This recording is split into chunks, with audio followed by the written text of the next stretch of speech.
Good evening. I'm going to call this meeting of the Gloucester School Committee to order. I'll remind everybody that the mission of Gloucester Public Schools is for all students to be successful, engaged, lifelong learners. This meeting is recorded by video and audio in accordance with the state open meeting law, consistent with the governor's orders, suspending certain provisions of the open meeting law, and banning gatherings of more than 10 people. This meeting will be conducted by remote participation.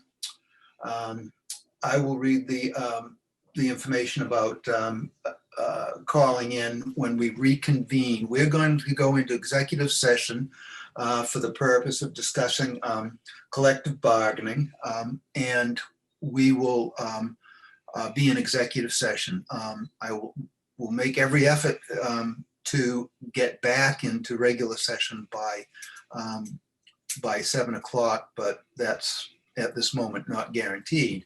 If we do finish up before 7 o'clock, we will recess until 7 o'clock when we'll reconvene in open session, at which point I will reread the conditions of our meeting. So with that being said, Maria, we need a roll call for attendance. Chairman Pope, Here. Ms. Prince, Here. Mayor Taken. Don't see her yet. Ms. Watson, Here. Ms. Weason, Here. Kathy Clancy, Here. and Mr. Favazza. Here. Okay, and I'll make a motion to meet an executive session pursuant with Massachusetts General Laws, Chapter 30A, Section 21A, for the following purpose: as an open meeting may have a detrimental effect on bargaining or litigating position of the public body, and to return into open session to conduct our regular meeting. The purpose 3 is to discuss strategy with respect to collective bargaining with the following bargaining units: the GTA, GAPE, and food services. And I so move. Second. Okay, Maria, could we have a roll call vote? Chairman Pope, Yes. Ms. Prince, Yes. Ms. Watson, Yes. Ms. Weason, Yes. Kathy Clancy, Yes. and Mr. Favazza. Yes. Okay, thank you very much. It passes unanimously. We'll be going into executive session. And like I said, we will try to come back into open session at 7 o'clock, but no earlier than 7 o'clock. So thank you. I'm going to call the Gloucester School Committee back into public session. We've been in executive session. And I want to remind everybody that the mission of Gloucester Public Schools is for all students to be successful, engaged, lifelong learners.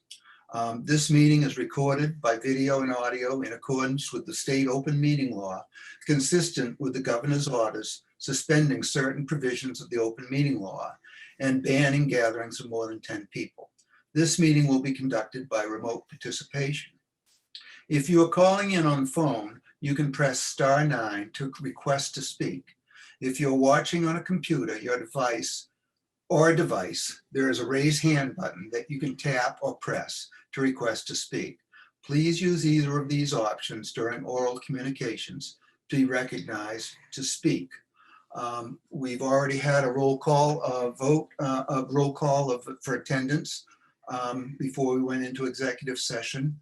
And I would just like to mention that we have, in addition to the school committee, we have Principal Cook from the high school, our superintendent, Ben Lummis, our assistant superintendent, Greg Bach, and our CFO, Gary Frisch. And we are very lucky to be joined by our Karen Carroll from the health department.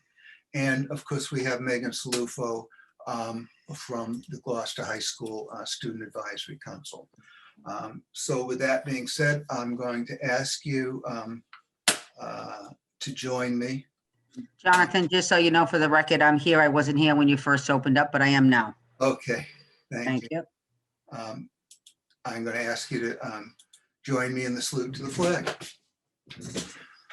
I pledge allegiance to the flag of the United States of America and to the republic for which it stands, one nation, under God, indivisible, with liberty and justice for all.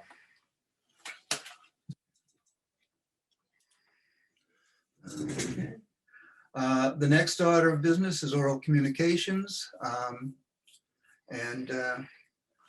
Oral communications, the public shall have the opportunity at every regular school committee meeting to be heard under oral communications.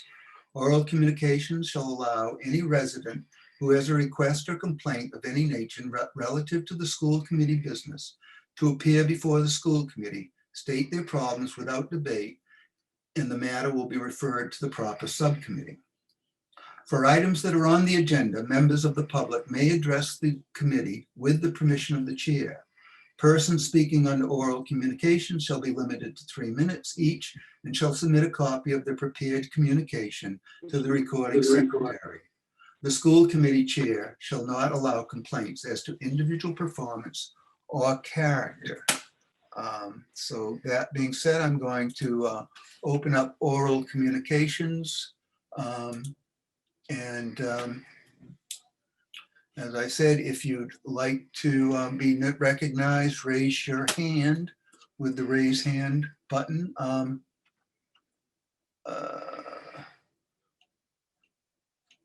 And we have a lot of people here. I will just mention that we have 86 attendees.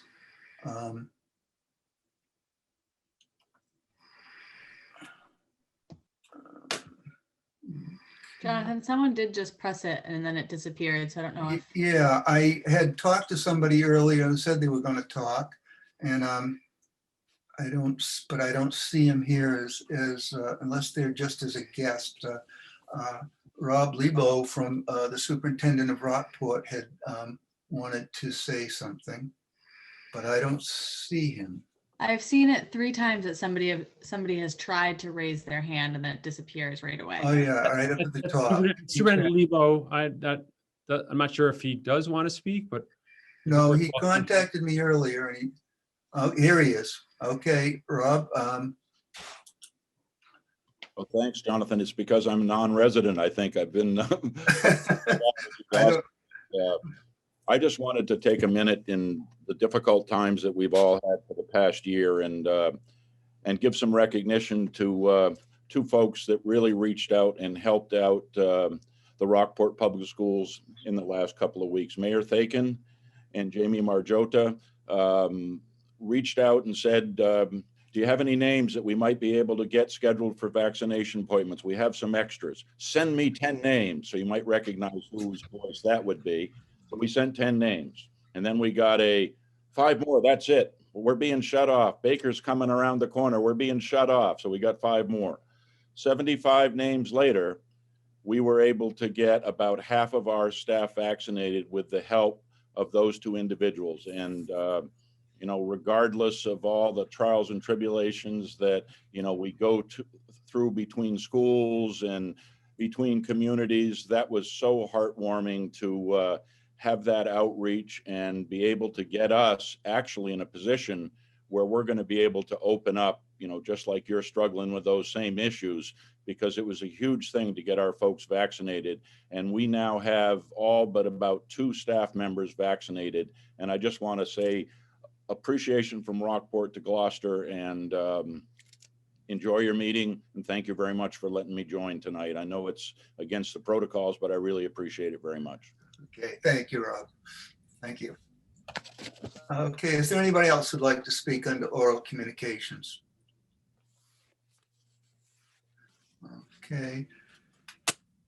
Seeing none, I'm going to close oral communications and we'll move on to our next item, which is recognition. So is there anybody on the school committee who would like to recognize somebody? Joel? Thanks. 2 things. I want to be as careful as I can to make sure we don't run afoul of any ethical lines. So I just want to say thank you to any local businesses that have been donating money for the tents. I don't know if I can name anybody, so I won't, but for the local businesses that have been donating money to provide tents for the schools in our district to provide a safe lunch space, thank you very much. And I hope that there's more to come because the district has a heavy load to carry with getting these students properly distanced and fed at the same time. And the second recognition I'd like to make, just in light of what Superintendent Lebo said, is I just want to recognize, the benefits when our two districts work cooperatively, and hope that this is, yet another step toward us keeping that relationship growing closer and closer continually. Thank you. Okay, thank you. Samantha.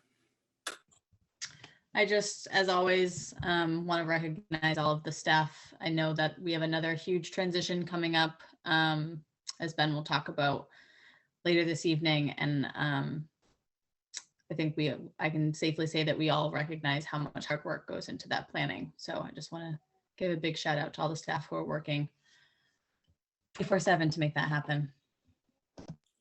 Yes, we all agree on that. Anybody else before we move on to our Student Advisory Council? And Megan, you're on. Hi guys, how are you guys doing? Good. So I'm going to start off with news from our health center. The GHS Health Center's Free Food Locker partnered with the Open Door, and they continue to thrive and require as much help for the students. And the National Honor Society have actually been working with them. They've been packing and loading and moving up to 1,000 pounds of food every day to the Open Door, to GHS families, back and forth. They're just doing an amazing job. On to NHS, they've almost are almost done with their hours. They're all due on the 15th of April. They did a lot of work on Saturday packing up groceries, like I said, for the Open Door. They have been helping with the Magnolia Library. They've been tutoring. They've been organizing cleanup days, and they've also been helping with the Gloucester Turns 400 project. And then the NHS inductions are tomorrow evening, which will be live streamed, and we'll be inducting 52 students. And we had practice over this past week, which went well. I mean, with COVID, it's definitely was more difficult trying to keep everyone safe and distance, but it went as well as we could. For the seniors, we have senior sweatshirts on sale, which is awesome because it is the sign of spring, but it's also sad because our senior year is coming to a close. We have homecoming coming up. We decided as a senior class that we want some normalcy back. We want to, feel like it's non-COVID. So we decided to do that. So we're going to be voting for a senior king and queen during one of the football games in April. We've been working on the yearbook, which is coming together really well. The junior class has been selling cookie dough for sorry, I just had a brain fart. They've been selling cookie dough as fundraisers. The Ghs Theater Program is beginning to move around the GHS as they rehearse on location for various scenes for High School Musical Junior. They've been practicing both inside and out. They've been doing a great job, and today they would like to say thank you to Seaside Legal Solutions for donating pizza for their pizza party. And for the door decorating contests, they're still underway. The winners will be determined at the end of the week. Again, like we've said in the past, it's just a great way to bring some spirit into the school, bring happiness and joy into the hallways. From freshman class, they've sold St. Patrick's Grams, and then now they're also selling the Easter ones. Again, just bring cheer throughout the students and the teachers. We have the 8th grade video move up day. It's almost complete. It's being edited by our senior Martina Gallo. It will be starring Nate Oakes and the freshman student councils. And then finally, we've had pool testing going on, which is amazing. Thank you so much. And they actually did a raffle for any student who was involved with it, was entered to win a gift card. And Andrew Colho, sorry, I'm probably mispronouncing that, but he won the gift certificate. Any questions? Kathy? Megan, you're still doing the shoe drive, right? That's still going on? Yep, that's still going on. You can give them to Miss Tar, Elizabeth Tar, or I believe we're still doing a drop-off day. I know we had one in the past. There might be another one coming up, but we've been doing so good with those. Thank you. Great. Anything else? Well, thank you, Megan, and enjoy the rest of your evening. Thank you, guys. Okay, we'll move on to the consent agenda. Is there any items on the consent agenda that anybody would like to remove for further discussion? Okay, seeing none. Do we have a motion? I move that we approve the consent agenda. Second. Okay, we have a motion and a second. Maria, can we have a roll call vote? Chairman Pope, Yes. Ms. Prince, Yes. Mayor Taken, Yes. Ms. Watson, Yes. Ms. Weason, Yes. Kathy Clancy, Yes. and Mr. Favazza. You're muted, Joe. I said yes before I remuted. All Thank right, it passes unanimously. So we'll move on to our deliberations on educational issues. And we're going to start off with a presentation by Principal Cook on career and vocational education. And I will turn the chair over to Ben. Are you going to introduce this, or are we going straight to the big guy? I thought I was a big guy. That's a whole other matter. Okay, so here we go. So let me share my screen because then Principal Cook will have a presentation. Just want to give folks a preview on what's to come tonight because we have a great audience, great viewership and audience of community members out there.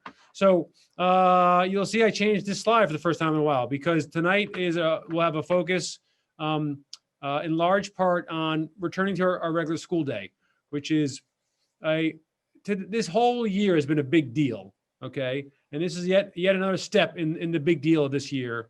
And so we'll provide an update on how we're going to do that and timeline and all sorts of things. Before we get there though, as Chairman Pope said, we're going to get a great update in terms of our school learning updates from Principal Cook about GHS career, vocational, and technical education, about how that's going and how it could be strengthened. We'll get a COVID update from myself and Karen Carroll, and then we'll have the presentation of returning to our school day, and then ultimately later tonight will be an update on the building, on the progress of the building project, East Gloucester and Veterans. So a lot to do tonight. So we'll try to stay focused, and I'll hand it off to Principal Cook, and he'll lead us from here. Thank you, Ben.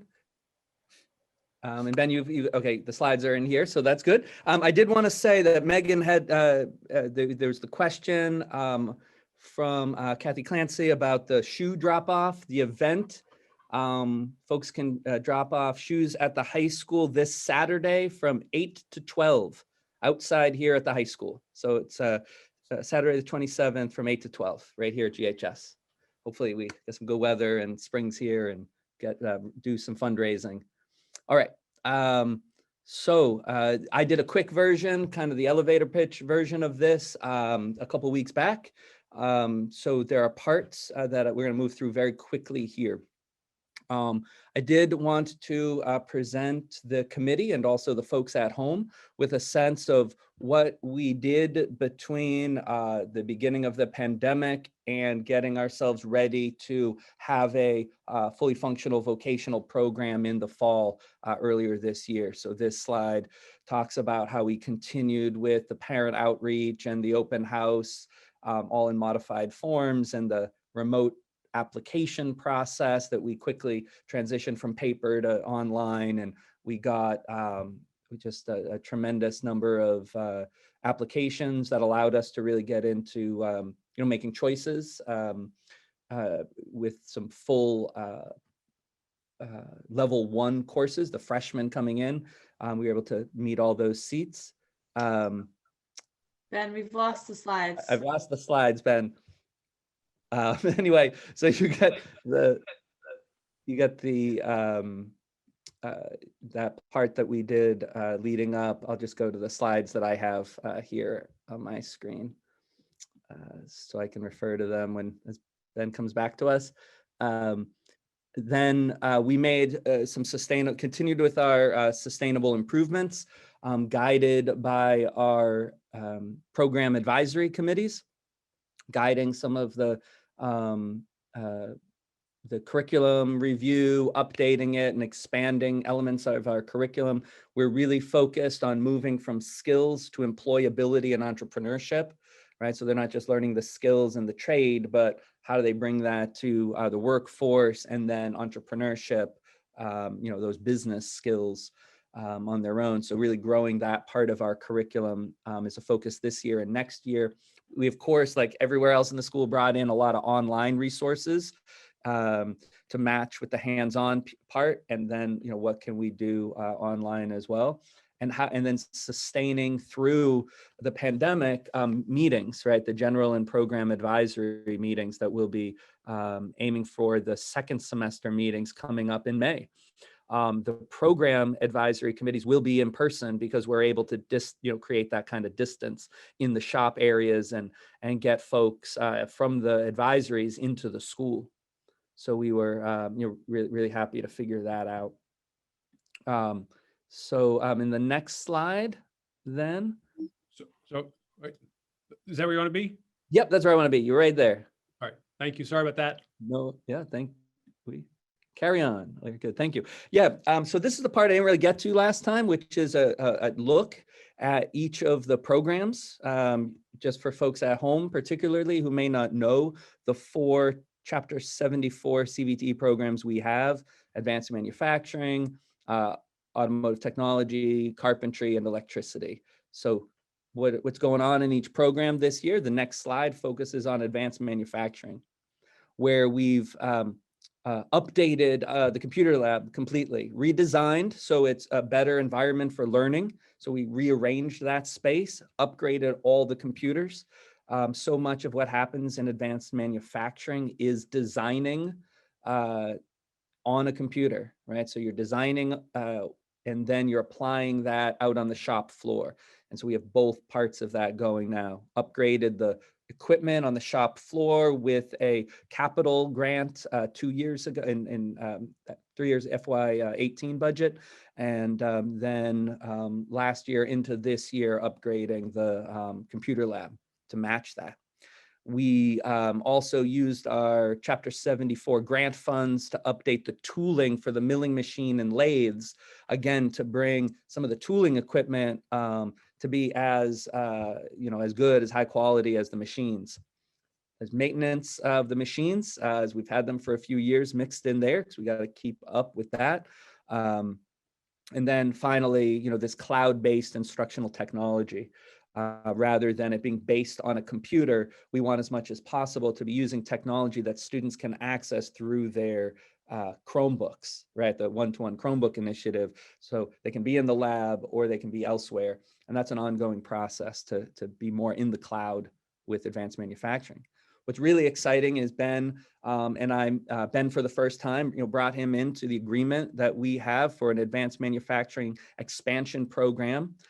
Where for recent Cape Ann graduates and other adults, we have this summer program through a General Electric Foundation grant to have these folks gain certifications in the area of advanced manufacturing, while those folks help us with some equipment and also with some outreach. One of the exciting things we're talking about is working with the foundation grant on expanding, really helping people understand what's exciting about advanced manufacturing. It's hard to picture. It's not like carpentry or auto where what it looks like. So these folks have some expertise in that area that we're tapping into, and Ben got to be in on his first meeting with those folks. So in the next slide, you get to see what the new lab looks like.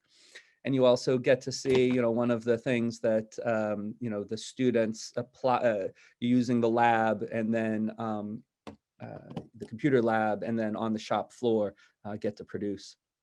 All right, auto. In auto, we've had to be fleet of foot in adjusting some of our practices because we're not bringing people in from, the outside during COVID to work on their cars.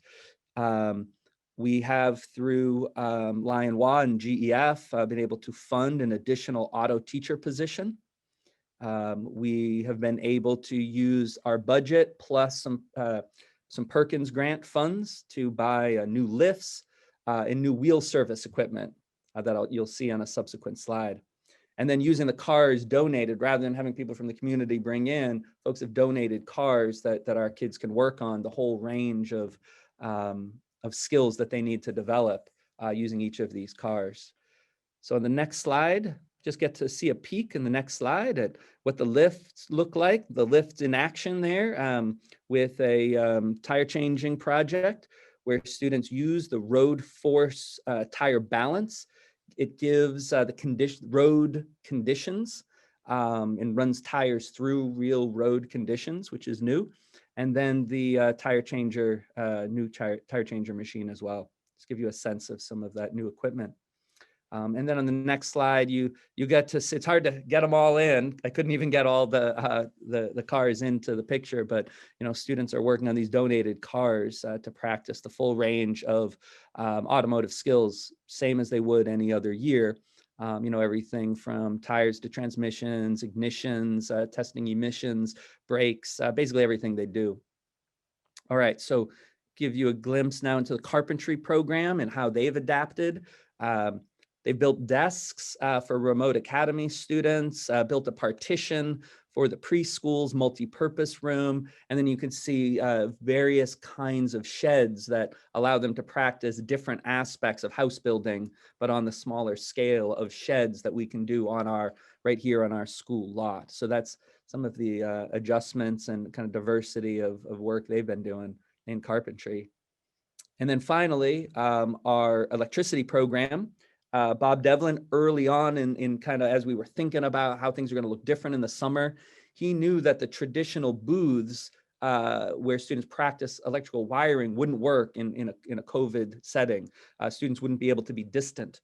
So he developed these mobile boards that students could use and move to be distant inside the spaces that we have. And then they could get stored away. These boards are going to be now useful, not just during COVID, but moving forward for other projects going forward, so students can move into the teaching space with the boards. So it allows a lot of flexibility, but that's the kind of innovation that has come up out of necessity. Next year, we're now getting back on track to do something we would hope to do this year that we will be doing next year, which is a joint CVTE project to have solar panels that near the auto area, outside of the auto area. And it's a project of all 4 programs doing different aspects of this. So we'll be working closely with the DPW to get these solar panels project in place for next year. Bob's really excited. Bob Devlin's really excited about that project going forward. So the next slide, you get to look at some of the numbers that we have, and you'll see that we've had, if without COVID, we would have had a modest increase in students this year, despite the limits on our recruiting efforts in the spring, doing the digital recruiting. We would have had 25 students in our advanced manufacturing program, but 5, for various reasons, had decided that they needed to be remote. In auto, we would have had 36 students, which was a slight decline, again, based on the being hampered in the spring and so on. 3 in the auto program went remote this year and could return to the program. Again, carpentry, 27 students, 4 of whom went remote, chose to be remote this year and could return. And then 24 originally in electricity, with 2 going remote. So in total, 212 students were kind of signed up to be in the CVTE programs, with 14 needing to be remote this year who could return to the program. So we're hoping to get kids back, next year when they don't need to be remote, and then expand that through our not totally regular, but more usual O'Malley outreach this spring. we've got lined up in the next coming weeks. You heard Megan talk about the kind of videos we're creating for the middle school. That includes vocational outreach as well, special attention to the vocational outreach, and then a special session for the vocational students. So that's the that's where we are for enrollment right now. All right, what's coming to end the year? So again, the electronic applications for grade 9 and 10 students who want to come into a program, CVT program internally within the school. The video shared with 8th grade students and families. CVTE event for 8th grade students and families who are particularly interested in CVTE programs. So there's the broad outreach, and then there's the more focused outreach to families. We got general and program advisory meetings coming up in the middle of May, which is really exciting. Again, the program advisory meetings will be able to be in person, which is great. We are adding some elective opportunities for our non-Chapter 74 11th and 12th grade students. So because one of the effects of COVID is we don't have quite as many because of the students needing to be remote, we won't have quite as many students as usual in a level 3 and level 4 course. So we want to get some non-Chapter 74 kids into the shops, those blocks. And the guys in the shop teachers have been very creative in creating like a small engine repair elective into the auto area, basic welding and fabrication, some basic wiring for electricity, that some students who aren't in our vocational programs, students who are on track for graduation, are in good standing, can use some of the openings we have at the upper levels for E, F, and G block to get some of that, that training in some of these areas. So we can maximize our use of the shops. We've been very innovative about that too. And then this year, next year, as I mentioned earlier, we've got a real focus on employability and entrepreneurship curriculum, making sure we're not just teaching the skills, but we're also teaching the application. All right. We just remind folks that we do have a partnership with Essex Tech, where our students, our 11th and 12th grade students, can spend half the day here doing academic work to complete graduation requirements, and then go down south a little ways to partake in one of these programs. So far, we've only had students in the construction craft laborer program. With this year, only one student deciding to continue, again, because of COVID restrictions. Some of the other parents, just decided they didn't want those multiple exposures, but one student has continued with the program, and we hope to, continue it next year. We are continuing it. We hope, we're going to connect students to it. James, if I can just tee this up, if you don't mind. Please. Yep. Great. So Chairman Pope asked 2 weeks ago, about, growing, strengthening, what's in the cards for the future of the Career Voc Tech education program at GHS and here in Gloucester. And so James and I have been talking about this quite a bit.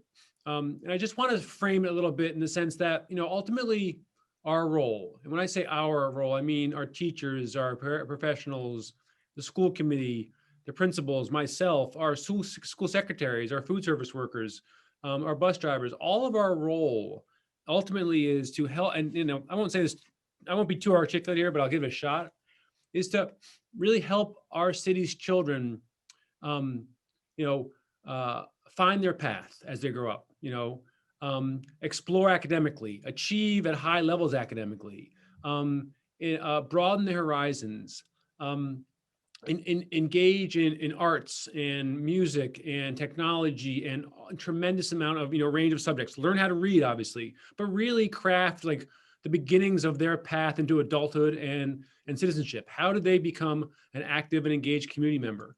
And what I will always keep pushing is that we need to have a lot of pathways for them to explore, engage, and learn to, find out, where they're going to set their sights on and where they're going to head after they leave and graduate from Gloucester High School.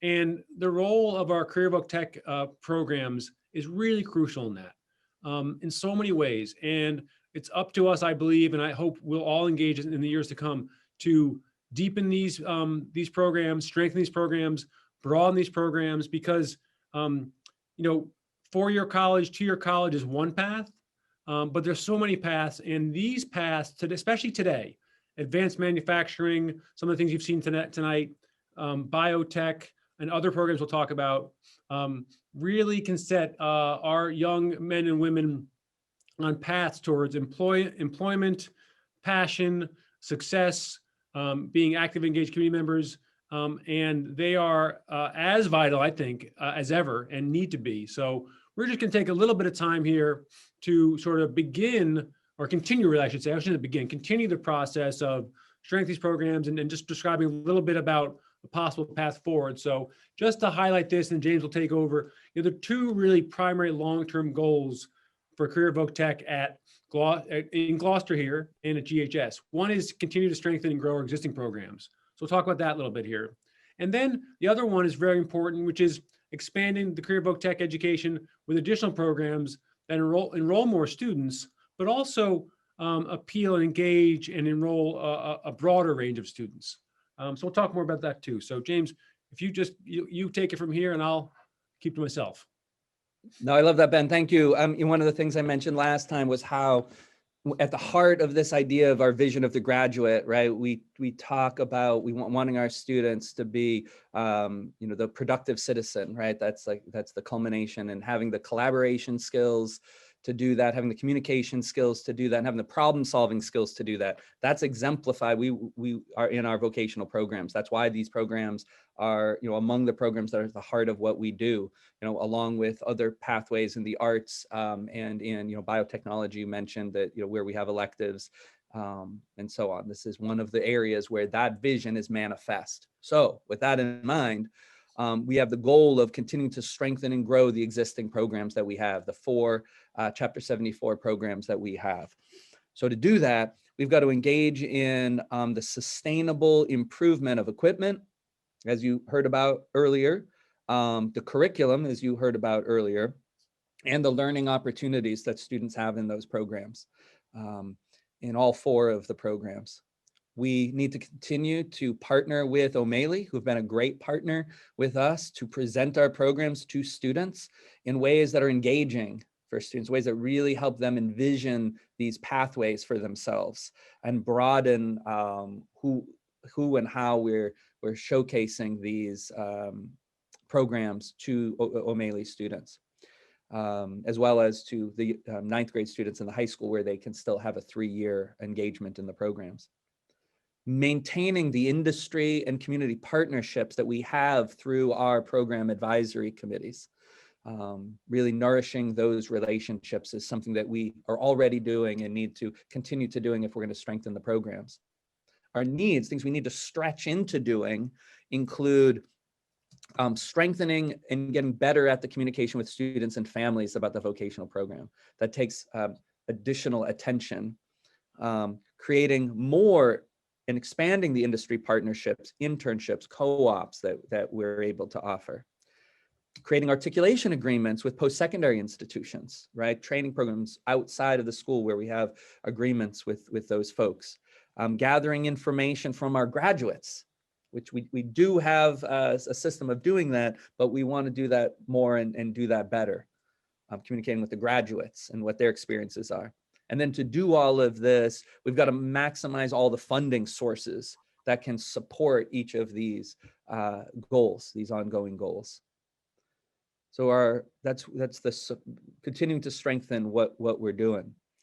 Then there's the idea that Ben mentioned about expanding our CVT offerings with additional programs that can enroll more students and enroll students that we're not reaching at this time.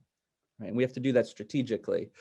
So there's cost involved in all of this, of course. So to do this, I had done some research and kind of brought back to the fore some research on how to make that happen by communicating with folks at DESE about what does that process look like, so I could share that here with all of you in as much detail as possible. I revisited work that I'd done about a year and a half ago or so.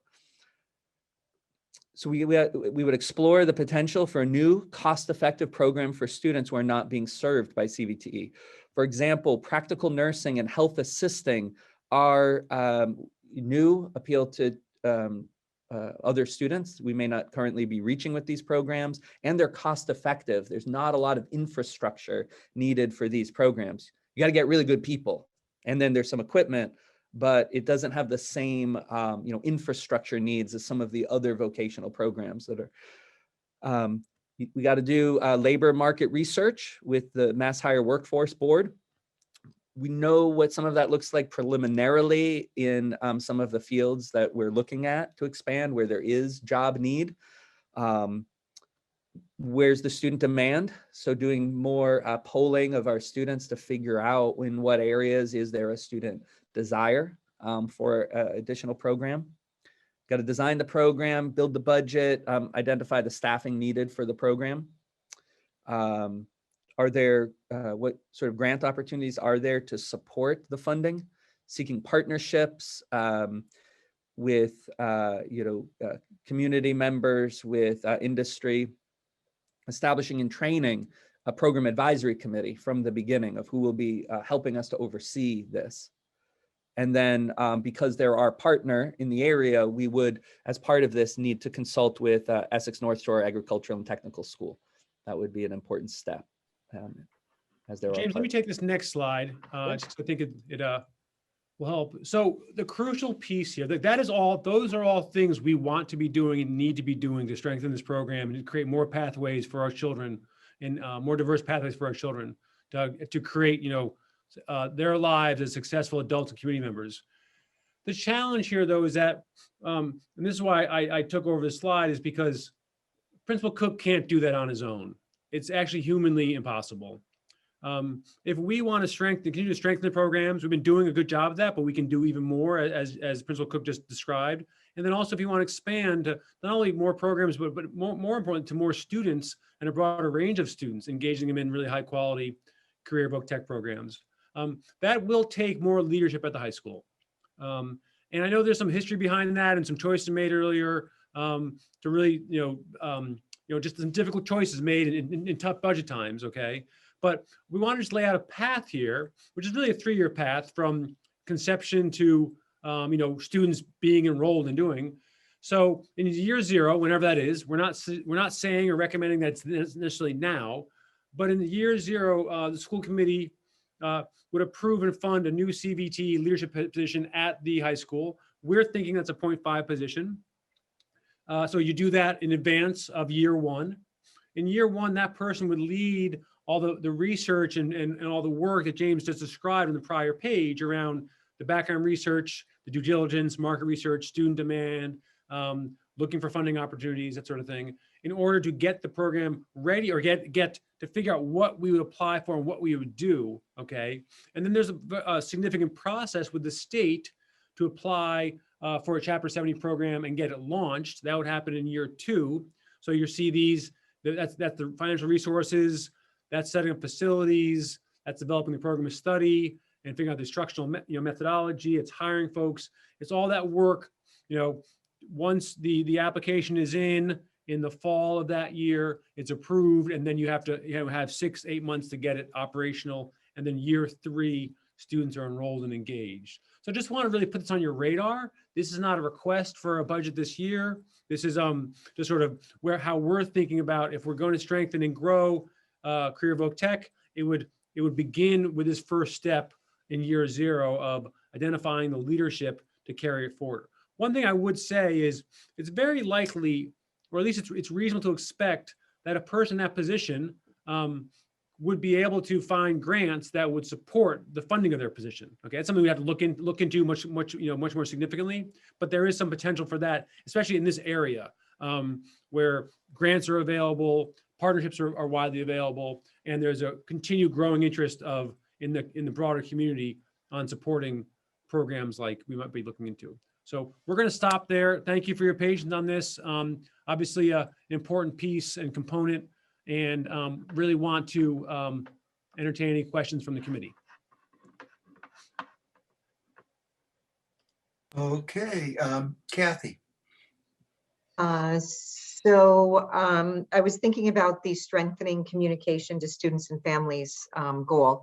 And I know that the theater group, posts on Facebook. I think music and Docksiders posts on Facebook. Has there been any thought into promoting some of the work of the students through some of those kinds of channels, which just kind of puts it out in the community of what's going on and what's being created? And it just might be one way to raise awareness as to the opportunities that are available, and to the individual students who are, thriving or enjoying. I don't know, is there a how-to video they might want to spend 45 seconds on that, is kind of funny? I mean, it might be a nice way to get the families who have younger kids also aware more of what the opportunities are at the high school before you actually talk to them in 8th grade.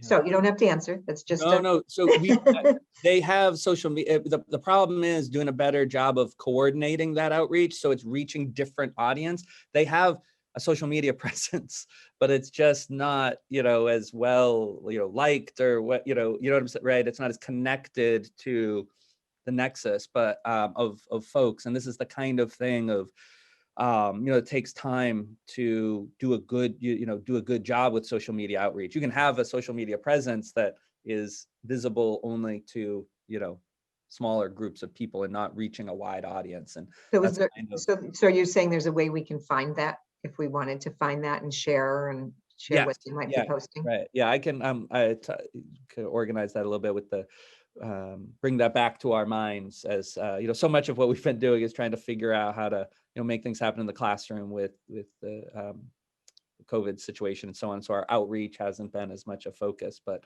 I will check in with the 4 programs and where they are with their social media, and at least get it shared with you folks.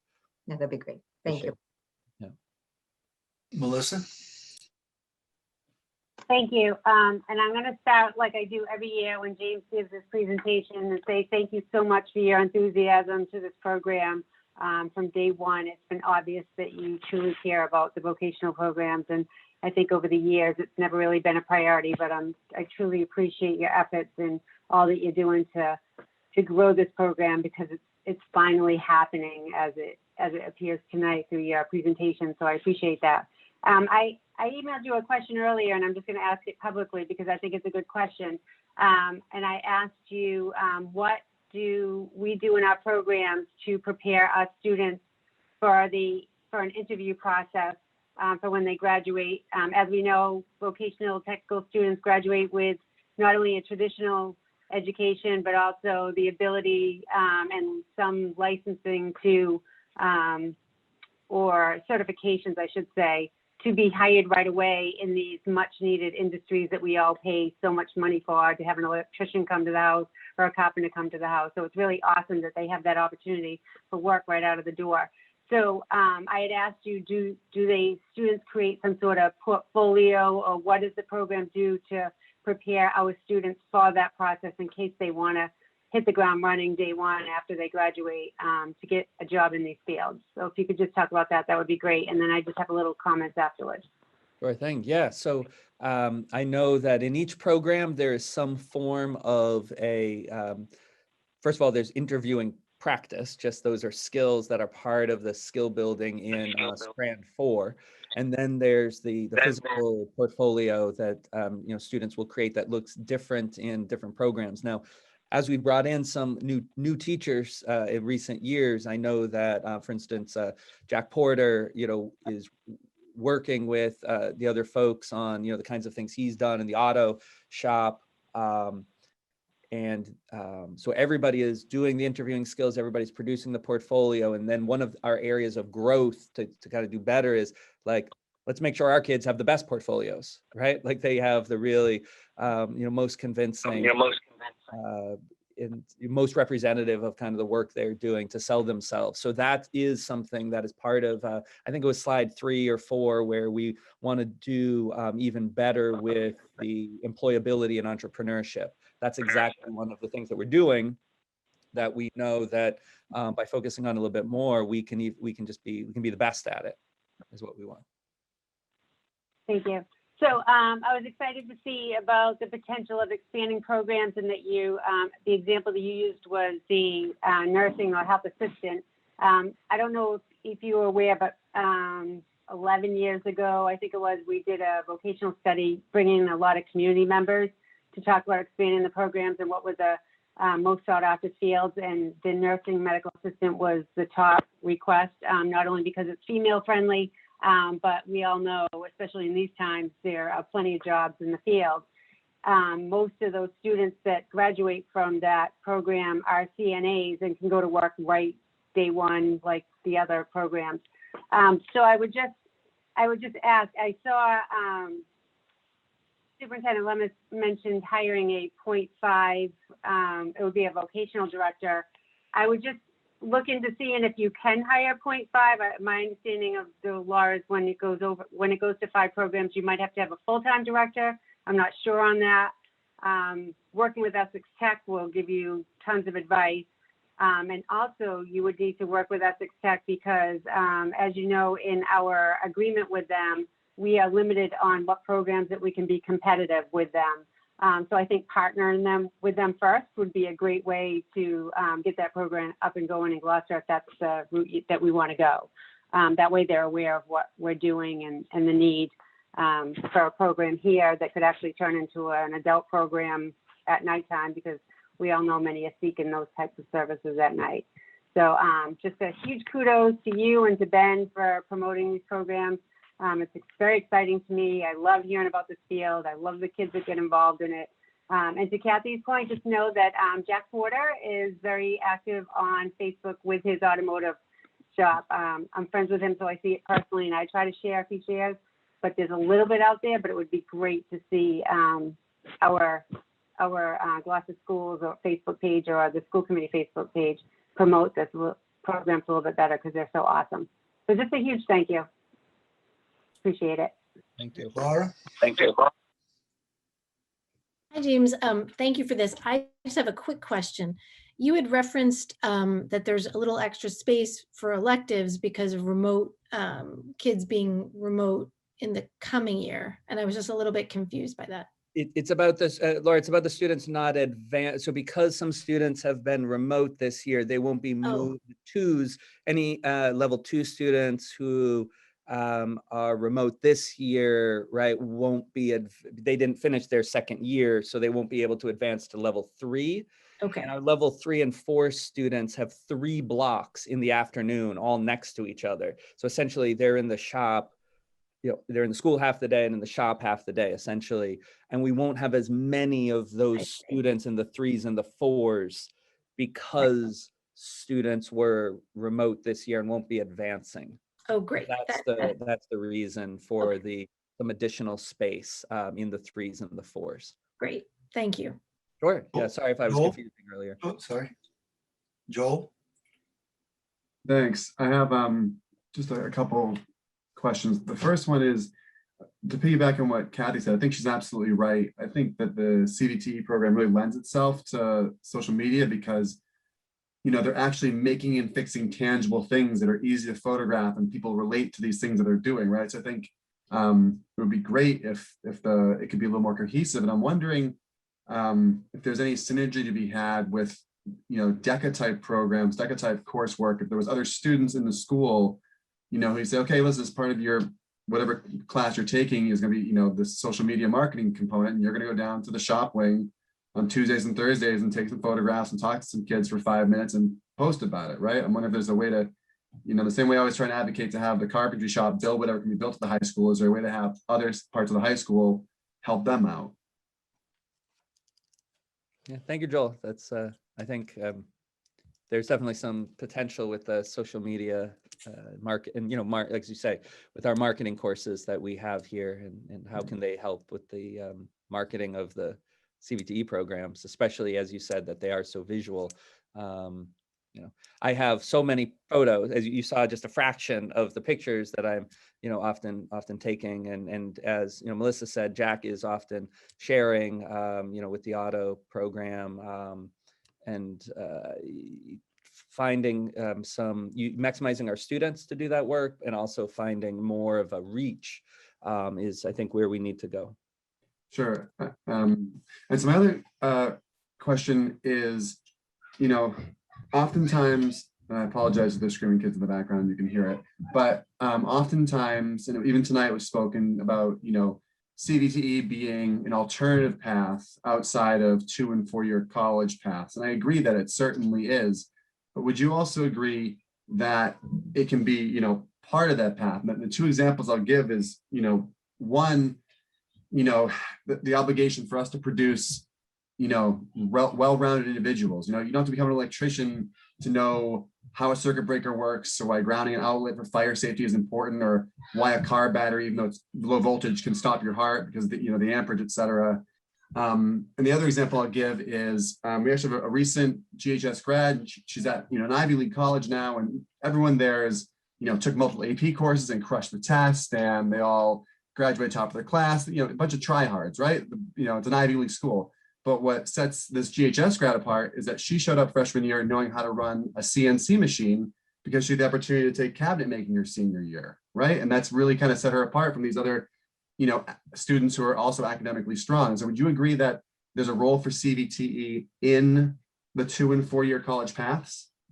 Absolutely. I mean, that's been one of the big changes in, career vocational education across the areas, that it is a pathway also to college, and both the comprehensive schools like ours and regional schools like Essex Tech are also preparing students for college. One of the great things is that you can work at a job that pays reasonable money and go to college, right, at the same time. So, or get in, start your career in one of the things the Local 22 folks who partnered with us and Essex Tech on the, on one of the programs where our students go to Essex Tech is, for the part of the day, is they sold them on, come here, do this, get this job. And while you're doing this work, we'll help you get that education, right? The college education, right? And so you don't have the debt that other people get.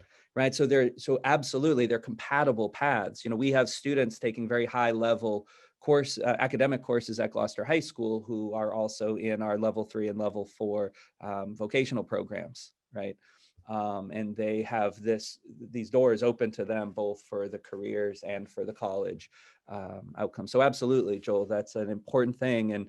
And it is part of our, when we do speak with students and speak with parents, that is part of our message, that it's not a path that leads to a cul-de-sac. I'll put it that way, right? This is like a highway with many on and off ramps on it when you're engaged in our vocational programs. And I'd only add that I would say that the skills that adults use in their daily lives, in work, employment, other ways, the problem solving, the communication, the collaboration, the analysis, synthesis, in many ways, our career voc tech programs actually do a better hands-on real job of that than a straight academic course. You do all those things in academic courses, but you do them with real, real consequences and to real tangible effect in CVTE courses. So, I mean, those are, and that's part of my passion and interest in doing this, because those sorts of things are the real life skills that we want all of our young people to practice, learn, and really become good at. Yeah, thank you. Right. Just the last thing I'll say is you're right. There's students in the electrical shop and there's students in AP physics, and they're both learning about, current and amperage. And it'd be great if they could be the same students on occasion, because it really helps, one inform the other. So I'm again, like Melissa said, I'll just very glad to see the passion, very glad to see that, a 21st century attitude towards CVTE is permeated the high school, and congratulations and good luck, moving forward with it.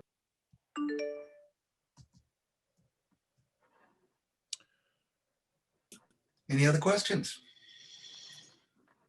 Well, thank you, James, and good luck. And we'll have to have discussions down the road about getting started on that next phase. Yeah, thank you. Thank you for the opportunity tonight to do such a comprehensive presentation and for the feedback. I really appreciate it. Got some good notes here, so I appreciate everybody's input. Okay, thank you very much. Ben, you want to move it along, I guess? Move it along. So let me present. So I'll do a couple quick updates, and then we'll get Karen Carroll up here. So again, the returning to the regular school days. Let's jump into that. 1 second here. Things are shifting with us, but our primary objective stays the same. Safe, educate as many students as possible. That number is going to grow some as we go back to the regular school day, but not as much as maybe people think. But the way the day goes, the length of the day, and a number of things that we'll talk about will shift. I do want to point out, as I get into the COVID update, I want to pause for a moment and just share with you a few comments. We surveyed, and you'll hear more about this, K-8 staff and families this past week, and had some open response, basically, any comments or concerns. And that's always a little dicey in any organization, but also a public organization like schools. But these are just copied and pasted, like literally the first answers that came in. We had 800 people do the K-5 one, and about 160 of them gave open comments, and there was a real gamut of them, but the vast majority, I would say 70–80% or more, were things like you see here, where folks just thanking our staff, thanking our teachers, proud to be part of Gloucester Public Schools, also expressing concern, about changes that may happen to the school day and the timing. Concerns about lunch, really, important ones that I'll respond to tonight in many ways, and we've been working on. But generally, and this is, again, I have a whole list of them here, but just unabashed, just appreciation for the tremendous work our folks have been doing this year, and it really brought, Greg Bach and I were the first one to see them, and Greg is a pretty stoic guy. I'm a little less stoic, but really just warmed our. We got chills. And we share them with the principals and others. And I'm always wary to make public comments, public because they may have identifying information. But these are just things I wanted to share, and just make sure the community knows about it. And just, gosh, we appreciate the appreciation and gratitude means a ton to all of us. So just moving on. So some news about citywide cases. Okay, things are changing, and Karen will tell us more about this. You can see there's been a recent uptick over the last 2 weeks. We go up and down all the time. We are now 70 active cases as of today in the city. Karen will explain more about that than I will. In our schools, a couple of interesting things are going on. So first of all, 19 new cases since 2 weeks ago. A higher number than typical, but not alarming in the sense. But one important piece is O'Malley has the highest case count that it has had right now, and I want to talk a little bit about that. There's no in-school transmission. We are very clear, as we have been all across the year, where these are coming from, and it continues to be family transmission. It just happens to be centered, for some reason we don't know of, at O'Malley right now. They have, I think, 8 active cases. I'll look at that in a moment. And again, looking at it closely, no transmission in school, but transmission within families. So you might have a high school student who got a case for some reason, maybe from another family member, and then the middle school, sibling gets it a little bit later, or a family member. So that's what we're seeing at O'Malley right now.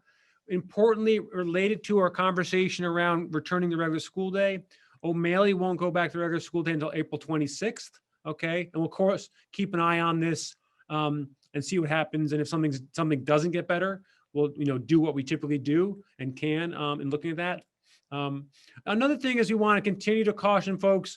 We do need to remain vigilant, even though things seem better, feel better. There's more sun, a little more warmth. Okay.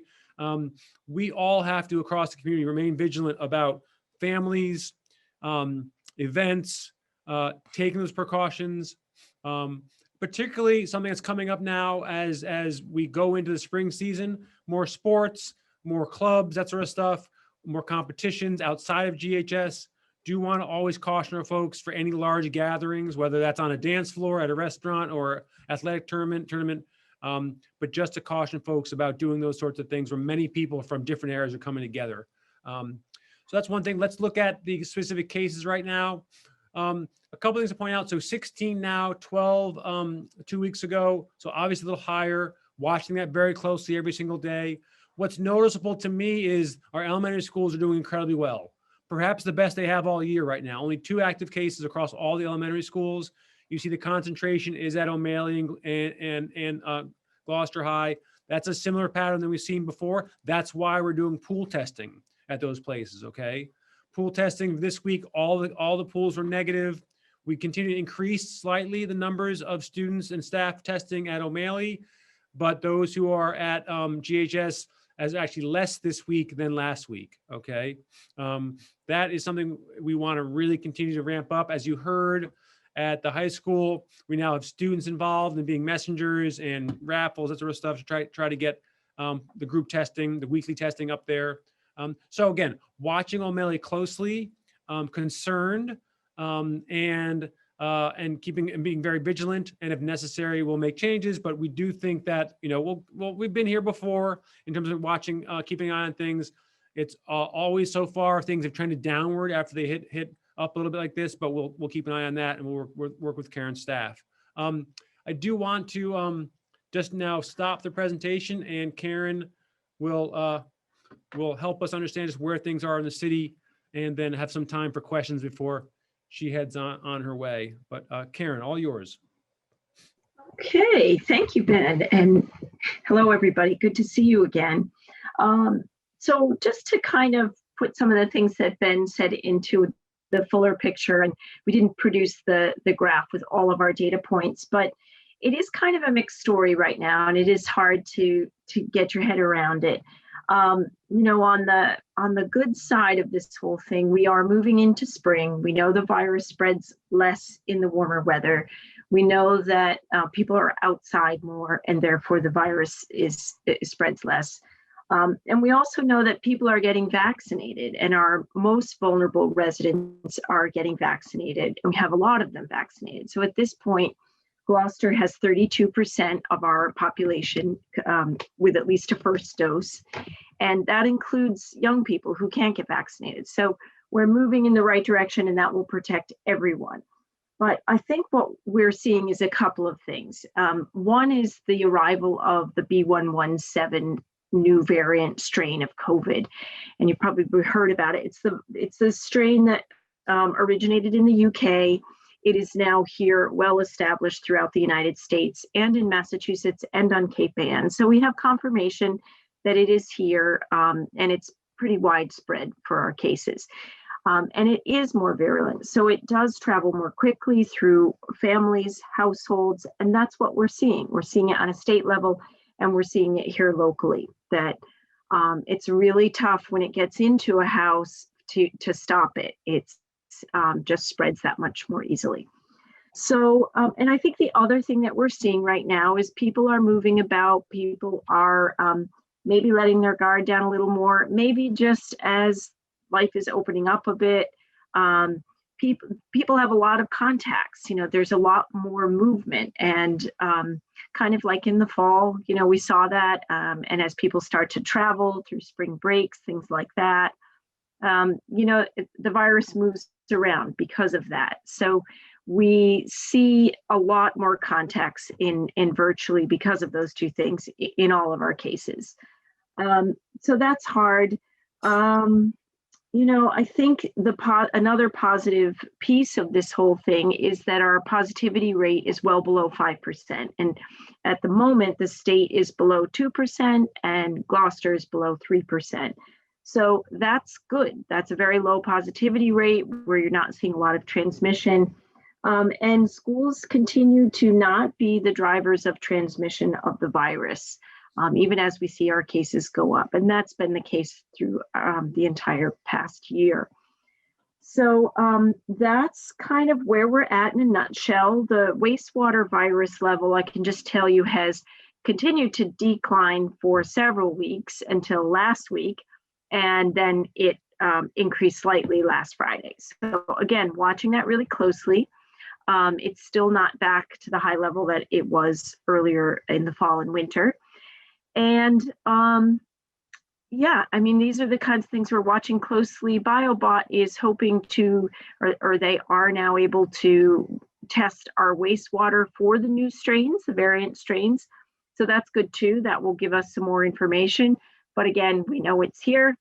It will be interesting to measure it and confirm it and all of that and see that level change.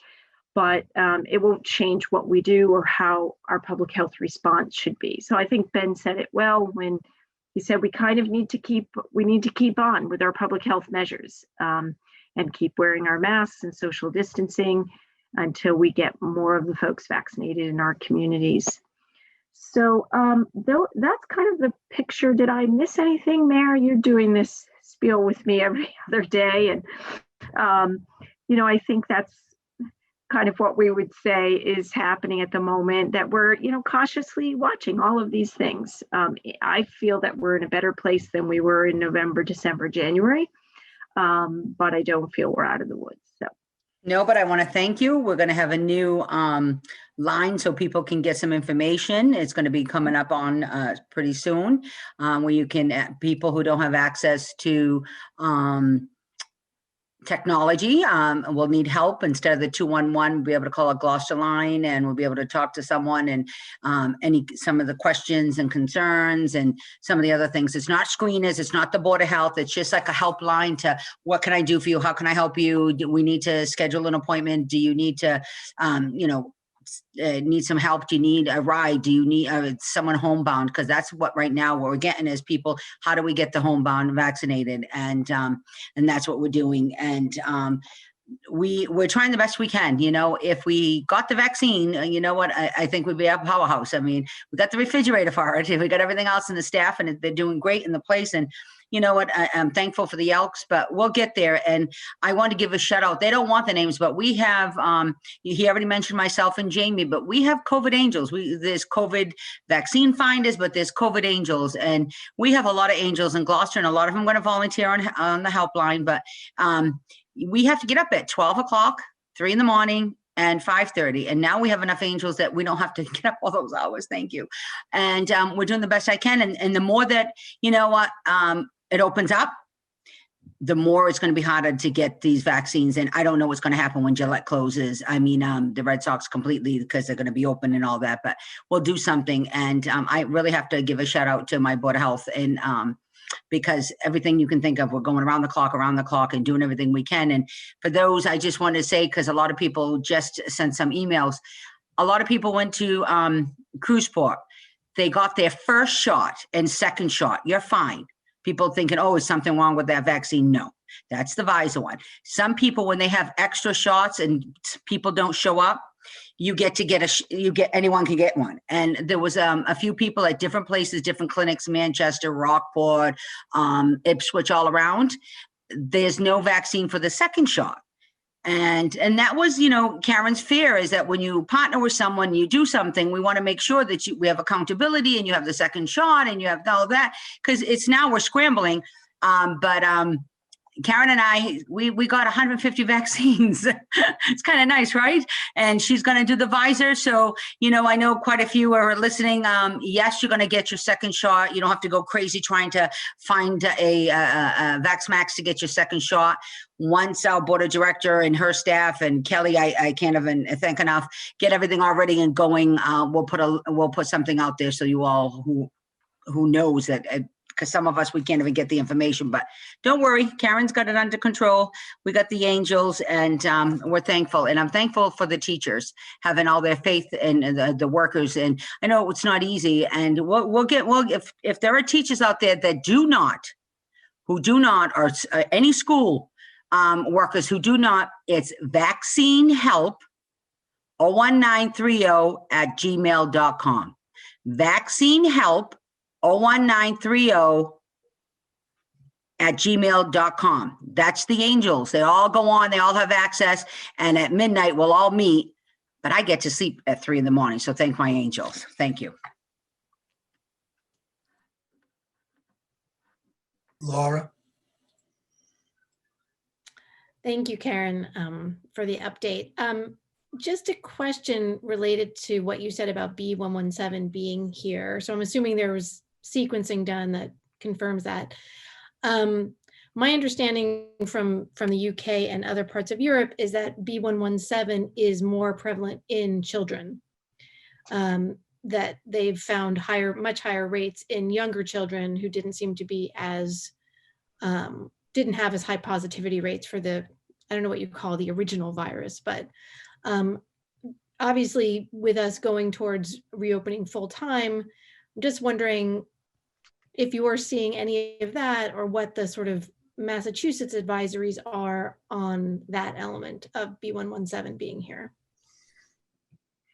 We just had an update from the Department of Public Health, the head epidemiologist, and she did not mention that, and I have not heard that the rates are higher for B117 with younger children. I mean, our numbers in general across the state, the numbers of new cases, the highest number is in that younger age group, 0 to 19. But it's not with the very young children at this point. So I will check with the EPIs at the state whether or not there is some difference there for younger children because they were not as affected by the original strain of COVID virus that we were dealing with. So I really can't answer that specifically, whether or not it affects children. I have not heard that. Okay. But I'll get back to you. Okay, thank you. Melissa? Thank you. Along those lines, Karen, first of all, thank you for coming to our meetings. We appreciate having a public health expert at our access whenever we get that opportunity. So my question is, and you mentioned earlier, we have the new variants here in Gloucester and across the world. And going back into school full time is coming pretty quickly. Does that change any ways between the new variant and being in school a little bit longer, and with the way lunches are going to be held, which I don't even think we know yet, Ben will probably be telling us. Does the way we view contact tracing change, or the rules change as far as 6 feet, 15 minutes with a mask, without a mask? Like, I can't even keep up with the rules anymore because they change daily. So will our contact tracing methods and requirements change because of what's coming at us with the variants and then being in school longer? I guess is my question. No, the short answer, nothing will change there in terms of the requirements of an exposure. So if someone's positive, they'll need to be in isolation for 10 days. If someone's determined to be in close contact, so within 6 feet for 15 minutes or more over a 24-hour period, mask or no mask, they'll be defined as a close contact and they'll have to quarantine. You can't test out of it earlier. You can test, but you can't test out of it until day 5, and then you can test. And if you have a negative at day 5, you can come back to school on day 8. So that has not changed. And at this point, the state is saying it probably won't. The public health measures and the clinical advice for the B117 patient is the same.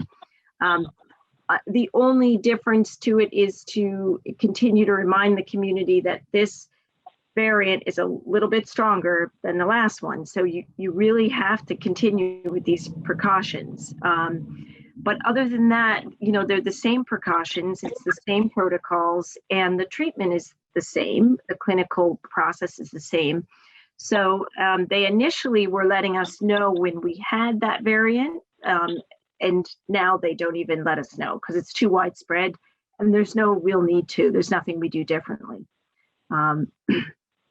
So in terms of more kids being in school, again, it's something that you'll have to watch. If the numbers spike in the community, we wouldn't expect that they'll spike any more in the schools in terms of transmission within the schools than we've seen.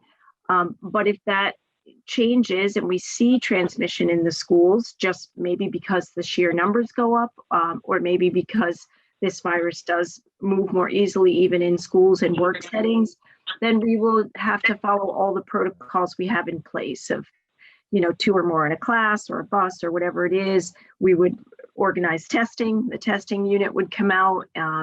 But, you know, you have the pool testing going on as well, so that's great. You can see pretty quickly. You're getting a nice sort of sampling of your population, your higher risk 2 schools, and that's great. You're seeing weekly what's happening there, and so that's important. But same thing, if you hit any of those DESI thresholds as before, you would activate the mobile testing team, the whole 9 yards. Yeah. Thank you. I'm just knowing that April vacation is coming quickly to us, you know, and parents are going on vacation, you know, staff going on vacation, and rightfully so, you know, whether you're vaccinated or just feeling more confident because the weather's better. It just seems like that's bringing a lot more exposure to different variants. If they're not in, the variant's not in Gloucester, it could be coming to Gloucester just through traveling. So I appreciate that answer, and fingers crossed that this will go down. Yeah, the variant, the B117 is well and truly here. And the other 2 are not as much, but there are cases in Massachusetts of both of the other 2 variants. And when they start, if they start taking hold, it will be a very different story. They're a different virus, of a lot more concern. So at this point, we have not seen them sort of take hold and spread in anywhere in the States, really, in any sort of significant way, like we've seen the B117. So if you have to have one of the variants spreading, this is the one. But if, you know, if we start to see more of that, then it will be very different, what we're advised and how that's handled. Thank you. I appreciate it. Any other questions?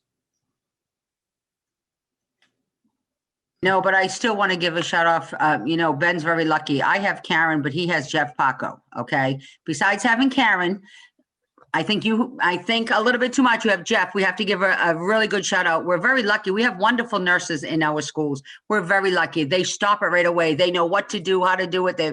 And you know, with the pool testing and everything else.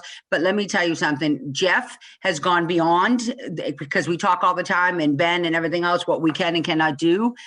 We're very lucky on both school side, city side. We've got people who are so dedicated, teachers and all. We're lucky. And that's why probably the governor came down and went, yay. But let me tell you something. We have very good community here that we you know what, we take care of one another. And it is this little cluster that we call, because everyone knows who has what in this town. And, oh yeah, that family, that or that, whatever, we all know. And then I'll say Karen, and they'll say, well, we'll call them. We got the screening. And I have to just remind people that rapid testing that you do, and it's not a PCR, please, even if it says negative, don't go anywhere until you get your PCR. People are still thinking they're negative, and then 3 or 4 days. If you have concerns, you know, there's the emails, there's, you know, anything you want, reach out through the emails, the website, or whatever, because the fact is people think, oh, well, I'm just going to go get a rapid test and I'm negative, I can go, or I come back from, I go on vacation, I can go, please, because the rapid tests are not coming out correctly. They are not. And they'll tell you now when you're supposed to. And listen, we have great people who are screeners, and they know what to tell you, who to tell you, and who's close contact. Don't panic if you know a friend who has it, because you might not be a close contact. There's a whole different scenario. So if you don't know, you just reach out on the website or an email to anyone. We'll get you the information, and you can always go on mass.gov. They have everything there that you need to know. But please, those 15-minute rapid tests, look, they'll come back positive and you're not, they'll come back negative and you are. So please talk to your doctors, do the PCRs, or ask any teachers, ask the nurses in your schools, because they're great. Thank you. Well, as always, Karen, thank you for your time tonight. Thank you for everything you're doing to help our team. I can't appreciate you guys enough, and also your collaboration and leadership. So really, thank you so much. You're very welcome. Good night, everybody, and take care. Good night, Karen. Thank you. Thanks again. Great. So thanks. So folks, let me just now get into the meat of what folks want to do here. Let me just make sure this is going to, you see the presentation? Okay, great. Thank you. So just going to start with just a little background on what we've been doing to make sure both we're keeping people just up to date on that we're making progress, but also getting input as well. So past 2 weeks, I've sent a couple email updates to families. We've done a transportation survey to all families, K-5 and 6-8 family surveys on start and end times, and also returning to in-person. We're done. And then also K-8 staff survey on start and end times. We'll give you some updates on those, and then email updates, ongoing updates from principals. So tonight, I want to be very clear. We are talking about K-8. We're not talking about high school. The state, while James Cook and his team are making preparations and doing all the work needed to do if we go there, there is no indication from the state yet that we'll have to or that we need to go to full in person. They may do that, but we don't know. They're doing work there because you can't turn around on a dime and get that going. But tonight, it's just K-8. That's what we're focusing on. So, quick thing here, just in terms of some of the survey results. When schools extend hours to a full day, will you send your child to school? 89%, 90% will continue in person for the full day. We have some folks, I'll talk numbers about, folks who are going to transfer from, this was K-5, sorry, who will transfer from the remote academy, either K-5 or 6-8 into school. I'll talk about those numbers in a moment. Folks, obviously, remaining in the remote academy, which is great, and that's continues to go very well. What you'll notice on this chart is there's no green slice, okay? Green would be, I'd like my child to move out of in-person school and into the K-5 remote academy. So of the folks who respond to this, 805 folks, K-5 parents, I'm not going to do the math on what percentage that might be of the total, but no one at this point, even when we go to a full day, wants to come out of the full day. Doesn't mean that people don't want to. We've heard maybe one or two perhaps, but limited, if any at all. We also asked, if you're unsure about doing this, or in terms of, will you or your child will not be returning a full day, what concerns you have? Most folks completed this, but as you can see, 76% essentially have no major concerns. But there are also some important ones here that, listening to, responding to. Folks who have underlying health concern of a child, these are under 10%. Health concern of a family member, these make complete sense, worried about the increasing number of students, so 14%. Understand that. We'll talk about the increased number of students in a moment. It's not that significant, although people will be grouped differently. Worried about how children will eat lunch, a very important concern, which our teams have been working on all the time, and we'll talk about that.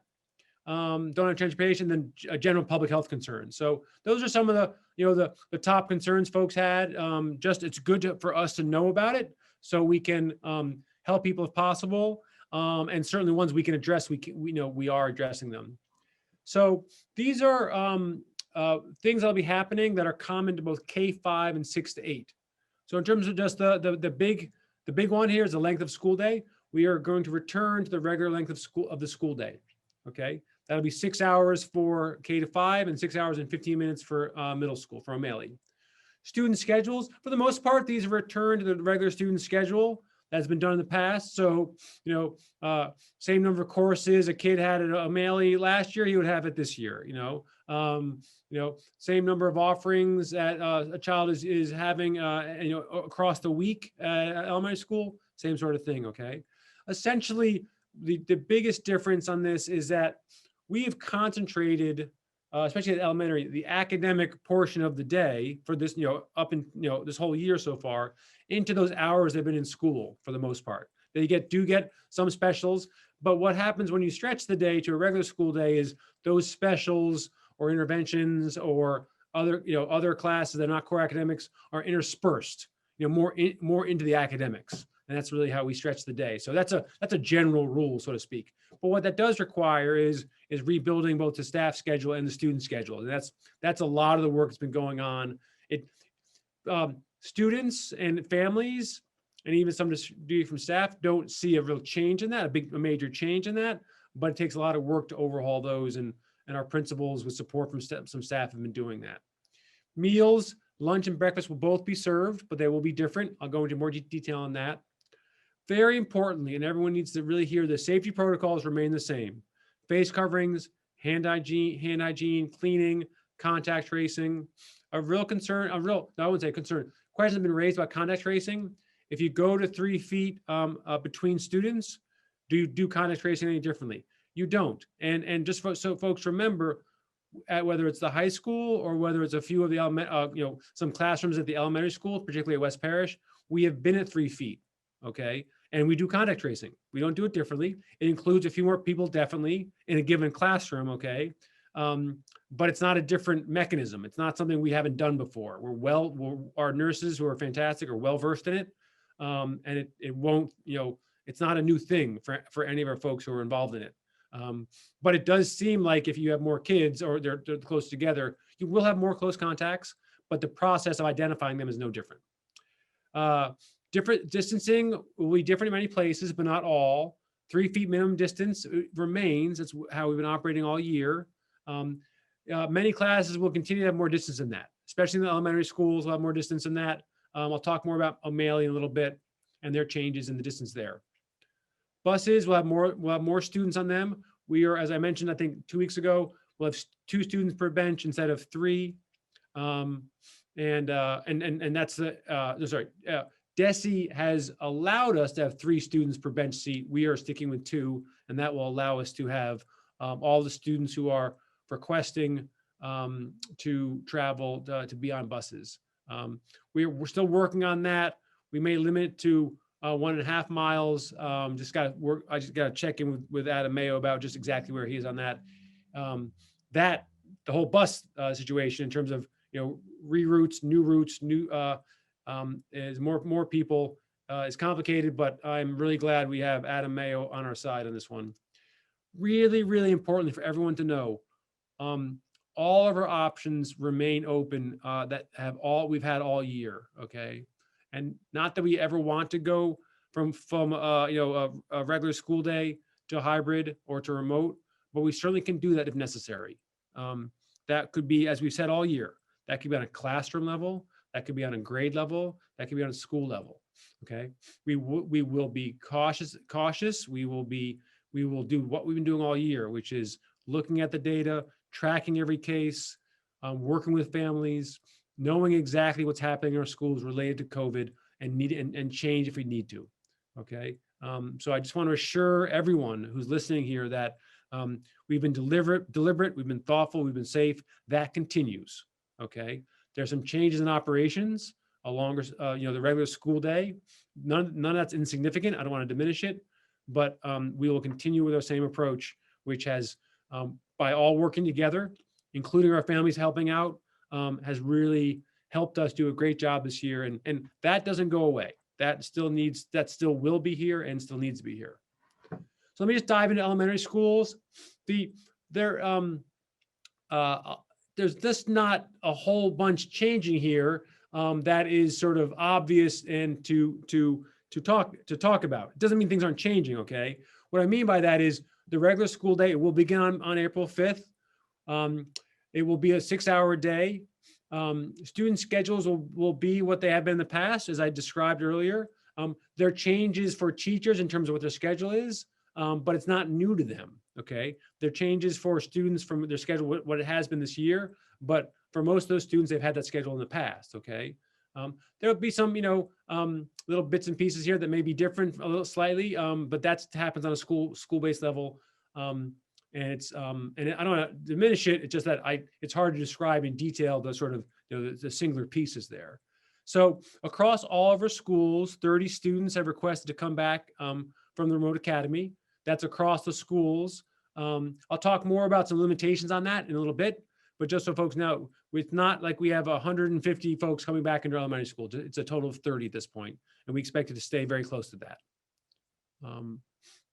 O'Malley, so let's go through O'Malley here. So some more significant changes in O'Malley, and that's really because, as you may remember, they've been able to create smaller classes because they've added some classes to each student's rotation and added some additional staffing, and that allowed them to have small classes, 12 or 13 students, 6 feet apart. And that is because they concentrated all their classes in the morning and had planning and preparation and collaboration periods for staff work periods, I'll call them, in the afternoon when kids were remote. When you go to a regular school day, you have to intersperse those I'll just call them work periods that teachers have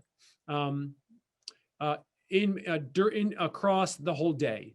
Okay, that means fewer teachers are available at any one moment because they are doing preparation or collaboration or other duties.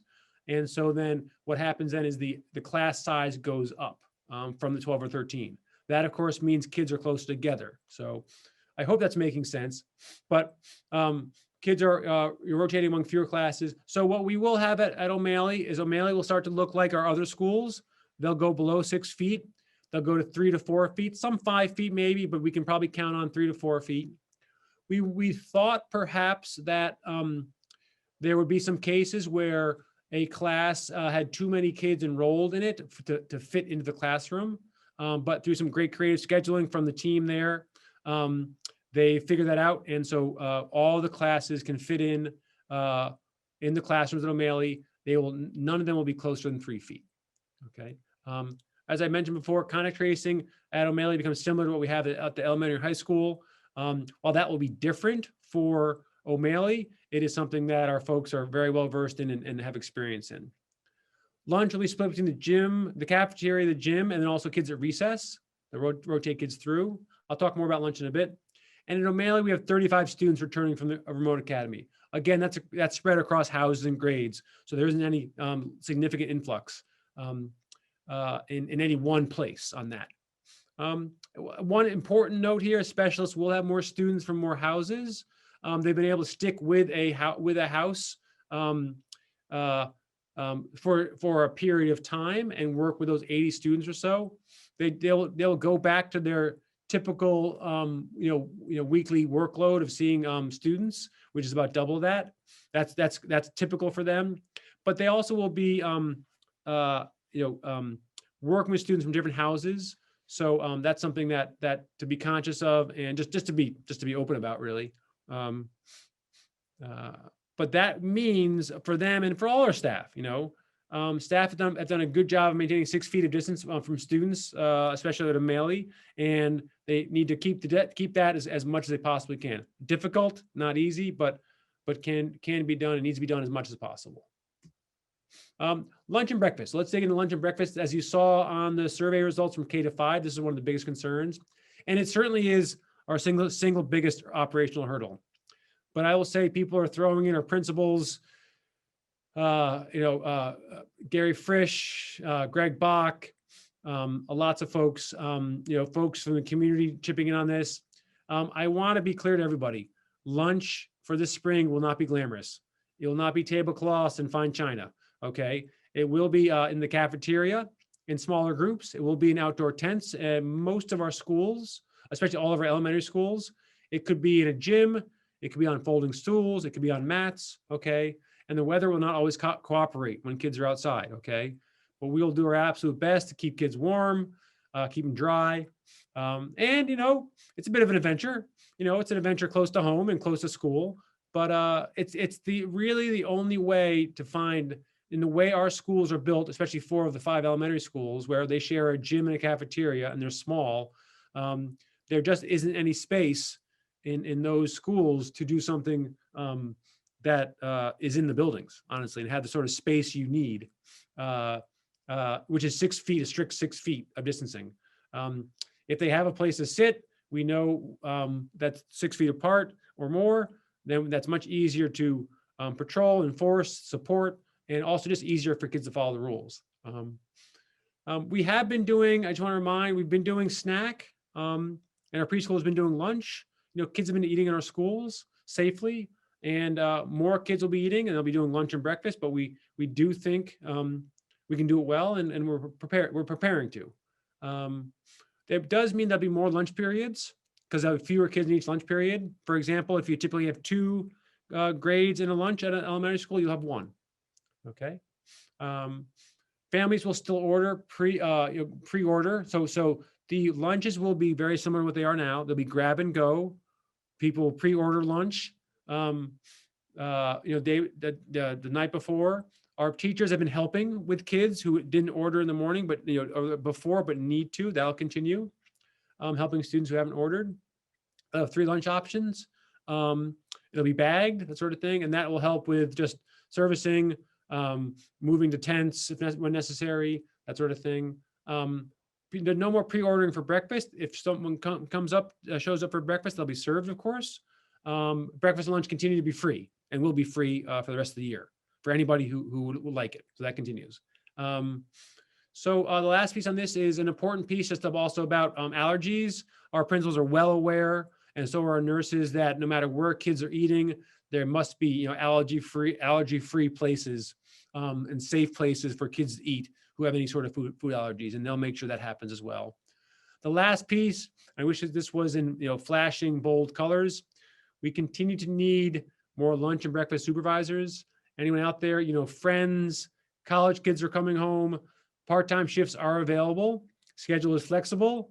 Please tell your neighbors and friends. Okay, we do need help with this. You'll be trained. It's not for the meek. Okay, you do have to make sure kids are paying attention and follow the rules. So you got to have a little bit of backbone with a strong arm, and also humor helps quite a bit too. Those are probably the most important skills needed. So let me just see. Let's pause there, and then we'll go into start and end times to see if there are any questions from the committee. I'll take this off the screen. Laura? Thank you, Ben. Who should people contact if they want to apply for a part-time lunch supervisor job? That is a brilliant question. We advertise on School Spring. You can also contact Ryan Marshall at gloucesterschools.com. That's R Marshall with 2 L's at gloucesterschools.com. Sorry, Ryan, but we really need staff. That's the best one, is R Marshall with 2 L's at gloucesterschools.com. I wish I could tell you. We'll also put something up on the homepage there. But as folks know, our homepage needs some work, but we'll put something on the homepage as well. Great. And just one follow-up. For lunches, will children be able to bring lunch from home, or will they be required to take a grab-and-go lunch from school? But they can bring lunch from home. Yeah, absolutely. Yep. Thank you. Okay. Samantha? So will anybody who's getting hired, they have to go through a query and fingerprinting, right? Yeah. Just so that people know if they apply, that's one of the Yeah, requirements. it is. Yeah. And no delays on that. We do that all the time, well versed in that. But you're right, folks. And in any school setting, queried and fingerprinted. That's right. Okay. And maybe if you're going to put it on a webpage, maybe put it on the back together GPS webpage, just because that's a little cleaner. Yeah. Yes, exactly. We'll do that. That's a good place. And social media and yep. Yes, absolutely. The reason I'm smiling is it sounds like an easy thing to do, and it still is difficult because just roles here, but yeah. but yeah, got it fully. Hold on the topic. Other folks. Okay. Melissa? Thank you. I am very fortunate to have friends that are teachers and often engage in conversations with them, not more so about school, but life in general. But one of the questions I have had put to me, and I'm just curious what your response would be tonight, is there are many teachers that would like us to get a waiver or request a waiver, mainly because, they feel, and I don't mean to put words in everyone's mouth here, but this is what I was told by a few that I talked to, that they're kind of getting punished for doing a lot of good work this year. They came in, they've been in school 120 days or whatever it is. We created this awesome system that we have.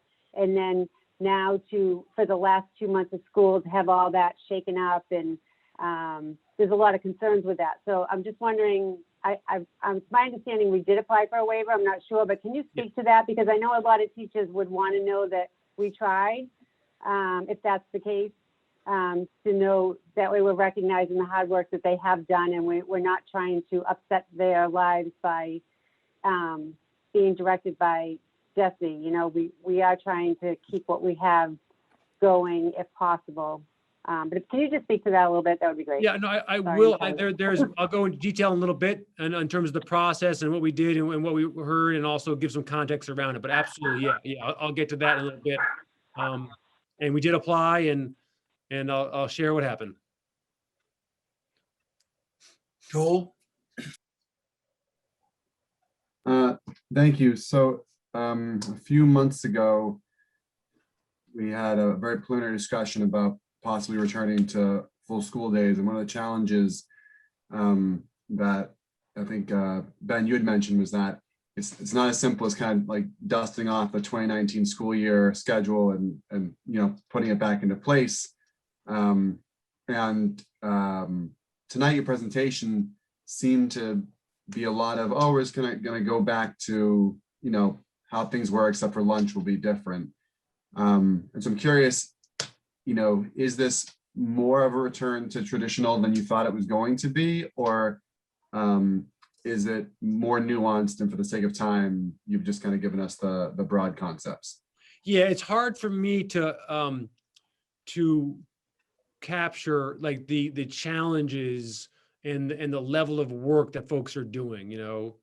Could be principals, could be transportation director, could be myself, could be Greg Bach. I mean, literally, and they work, especially at the school level, with staff in a variety of levels. Some more in depth, some of the more in depth, some not. Because, like, for example, on schedules, typically at a school, there are a few staff members who really help, or maybe even one who really helps the principal with that very closely.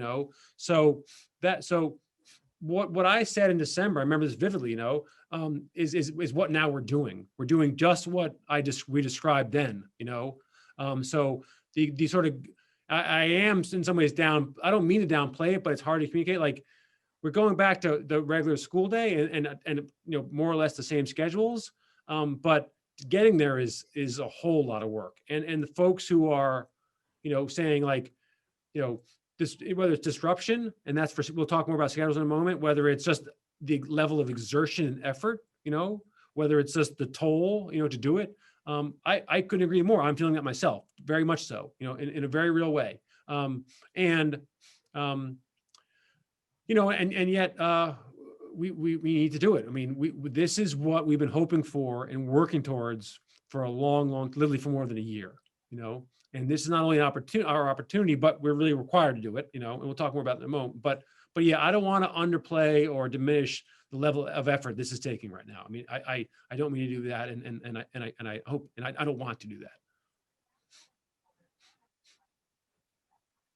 Kathy? Well, I don't mean to be rude, but I had my hand up 5 times, and I don't know if you can see it with the highlights, so I'll sit there and go like this. If I either shut off or shut off, I don't mean to be rude, but I had some questions way back on the query and the fingerprint. Are the agencies now, the query's easy to do, we can all handle that, but I'm talking about the fingerprint. Is that agency open? Because you had to go like to Peabody to do your story, to do the fingerprinted. I mean, it's not as easy as you think. It's time delayed. Did we contact anyone to see if we can get that pushed faster, or if someone can, have a place that's open to do it? Because our police department doesn't. So you have to go to Peabody or where else the way we had to go. That's one. So we really should go contact to see if that's open and what we can do. 2 is I had some questions about, I know that it's not a picnic and a tablecloth, and they never had one, but it wasn't, I was hearing things that it could be, they're going to be sitting on the ground, or they're not going to have mats. Do we need supply of mats? Do we need supply of things for it when we do go? Because that's very concerning, because even though kids they're all outside playing, well, the parents don't want them on the ground or whatever. Sometimes it's hard. So do we put them each on a mat? Do we need mats? Do we need to look at that? So we have to really find out on that one. Also, I understand that, some parents, and I wanted to address here now, because I don't know if everyone's going to get a chance to speak, but we all got some concerns. We all got some emails over and over. Can you explain, so everyone knows and everyone can hear it for once, that, we know that it's not going to open to everyone, and we have to have still the distance. Children will be able to come back if they want to, but it's going to be possibly at a different school. Can you explain that, please? Sure. So I Thank you. Yeah, absolutely. So the first thing about fingerprinting, I don't know the specifics on the fingerprinting now.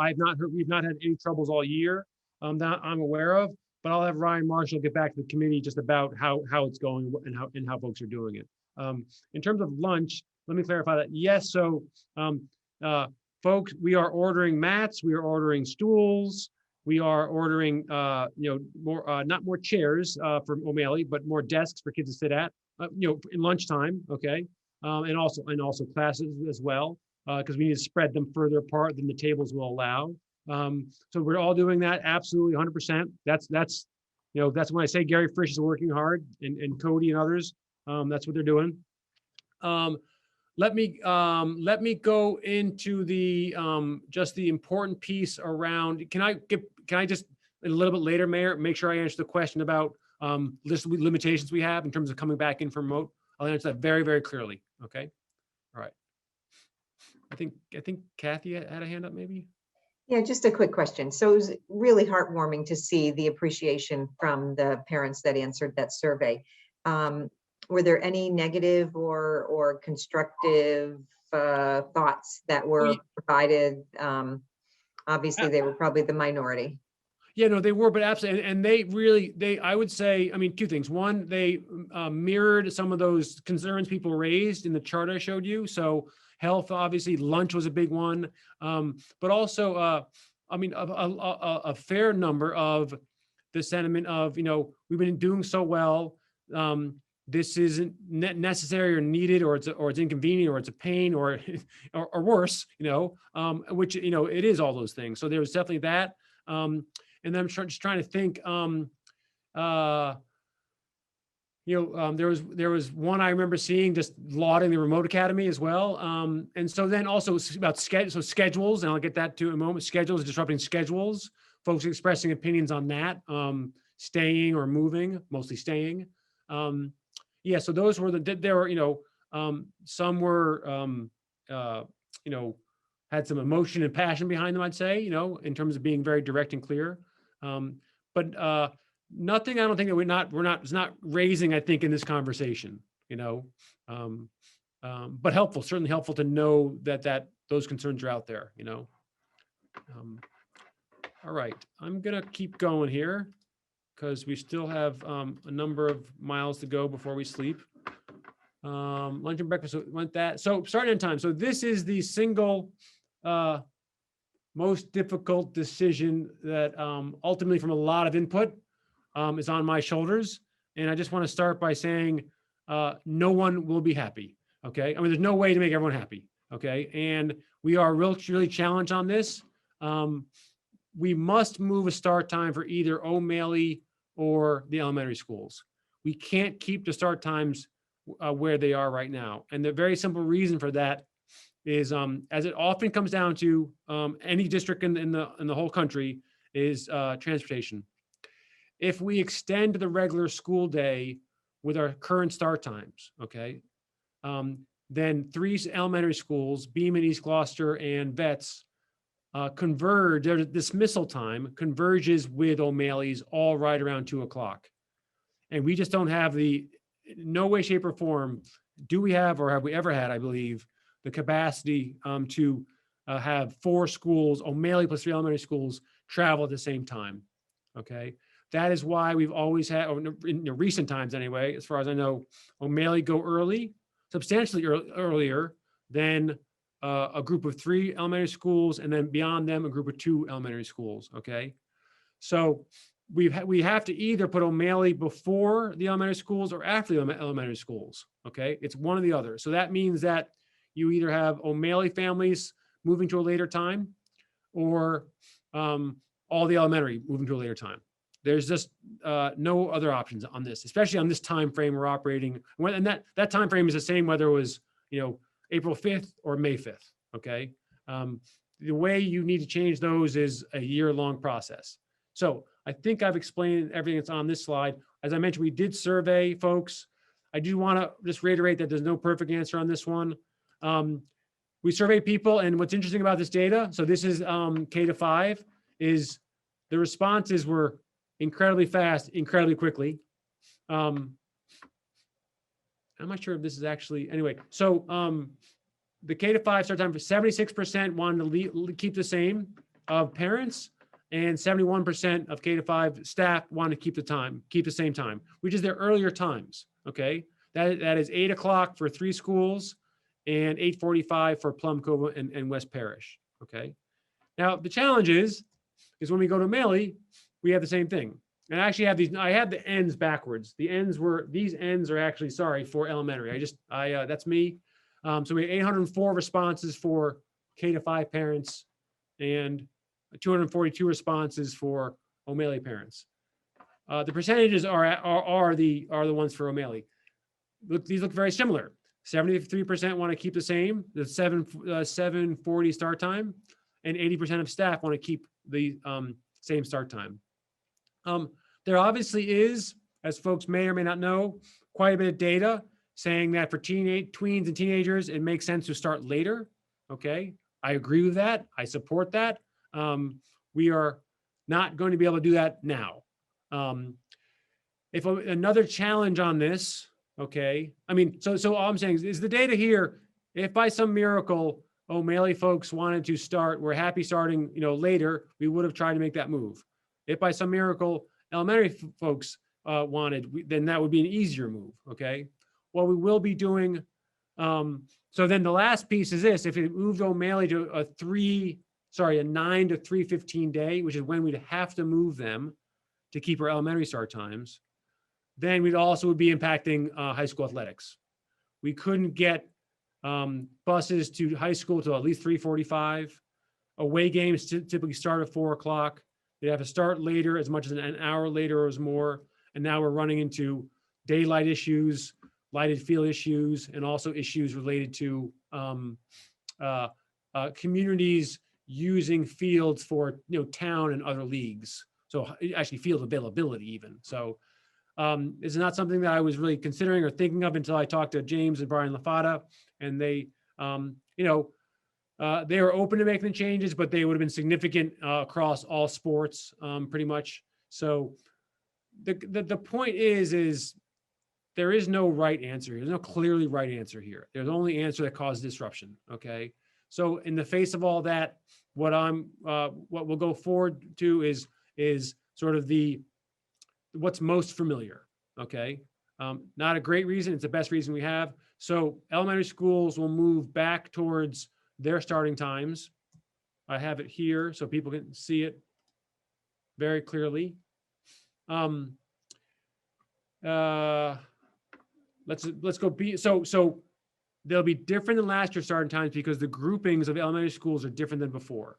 Okay, the groupings of who's early, who's late changed this year. Those groupings will stay as they are now. Okay, so Beaman, East Gloucester, and veterans will start at 8:30 and go until 2:30. Okay, that's a change in starting time of 30 minutes. Okay, Plum Cove, West Parish will go to 9 o'clock. That's only a change of 15 minutes. Okay, they'll start at 9, go to 3. O'Malley will on April 26th, O'Malley will just extend their day to the regular day, dismissal at 1:55. What I want to be clear is that I really get, and all of us get, that any change here is a disruption to families. No ifs, ands, or buts. Okay. There's no other way for us to sort of skin this cat, so to speak, other than change either O'Malley or the elementary schools.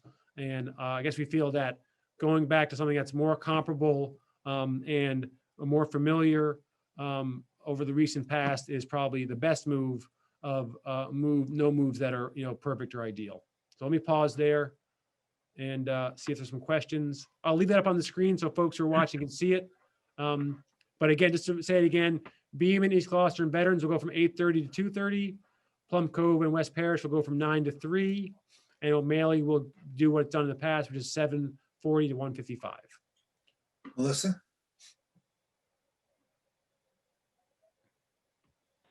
Sure. Thank you. Quick question. Have we thought about getting assistance from CADA for busing to not have to make that much of a change? I know we use CADA for O'Malley already, I believe, or at least we did. Is there any way to extend that just for the last couple months of school to make less of a change for families, or has that already been looked into and not an option? Adam Mayo has done a lot of this. I mean, you are right when you said that CADA already helps with O'Malley, So just actually shifting those later, we had to work with them on. So no, I don't think there is a, Adam has worked on it. He would have told me if he had. He really has been very, very thorough in this. And it's basically one of these puzzles that gets seized up very quickly, honestly. Any other questions? Joel? Thank you. So I noticed that you had an entire slide dedicated to what a later O'Malley start time would do to GHS athletics. And I'm curious how much weight that was given in your calculus as to determining whether or not to move O'Malley later or not. You know, it was an entire slide. Was it one of the largest factors? I mean, I think it's you know, it's not insignificant. I mean, to impact those programs that way on this short time frame is no small thing, especially when we don't have many options at this point, you know, in terms of fixing it. So I don't know. I mean, I don't know. It's hard to weight it, honestly. But it wasn't, I mean, it's a important consideration. You know, I will say this, you know, looking forward, I think there's real value in looking closely at, you know, shifting O'Malley later, perhaps someday. Now, I think 9 to 3:15 causes some problems, but if you shift that a little bit earlier, even, I think then we can get it all. You know, it does mean that, you know, you have to have elementary shift earlier than 8 o'clock. Okay. I don't know if that would fly. This would take some real work, you know, but there is a path forward where if we wanted to explore having O'Malley actually be a little bit later day, which may really benefit that age child. You'd have to look at shifting. I mean, you have to have all these pieces. You have to have high school athletics. You have to have and other high school programming, you know, that relies on transportation in the afternoon. You have to get kids to and from school, and you have to have full school days. And because buses are a limited resource, they often, you know, and I would say they play an outsized role in these educational decisions, right? But I could see, you know, a path towards something like where if we really wanted to go, so O'Malley was a little bit later and a more sort of more reasonable start, you could move elementary a little bit earlier, shift those a little bit earlier, and that gets then O'Malley not so late. And then I think you're good to go with high school events, right? High school athletics and that sort of thing. So, you know, I think on this time frame and this sort of, and you know, midway through the year, that's really hard to go through that whole process, but it's something I'd be open to. So I think you said, but I think it's important to hear, because I think it's a real positive thing. You know, what you're saying is that the logistical hurdle is real and is likely too large in the short time frame here, but is not long-term insurmountable if, you know, toward moving teenagers, both the high school or the middle school, to a later start time. It's just not achievable in this moment. It's not achievable now. That's for sure. That's absolutely for sure. I don't know if it's not insurmountable. We'd really have to look at it. It actually, you know, I mean, it could be, but you know, I mean, I don't know. I have a lot. I haven't been here that long, but Gloucester's good at getting things done. So, you know, I've got some confidence, but I couldn't say now that it could be done for sure. We have to do much more looking at it.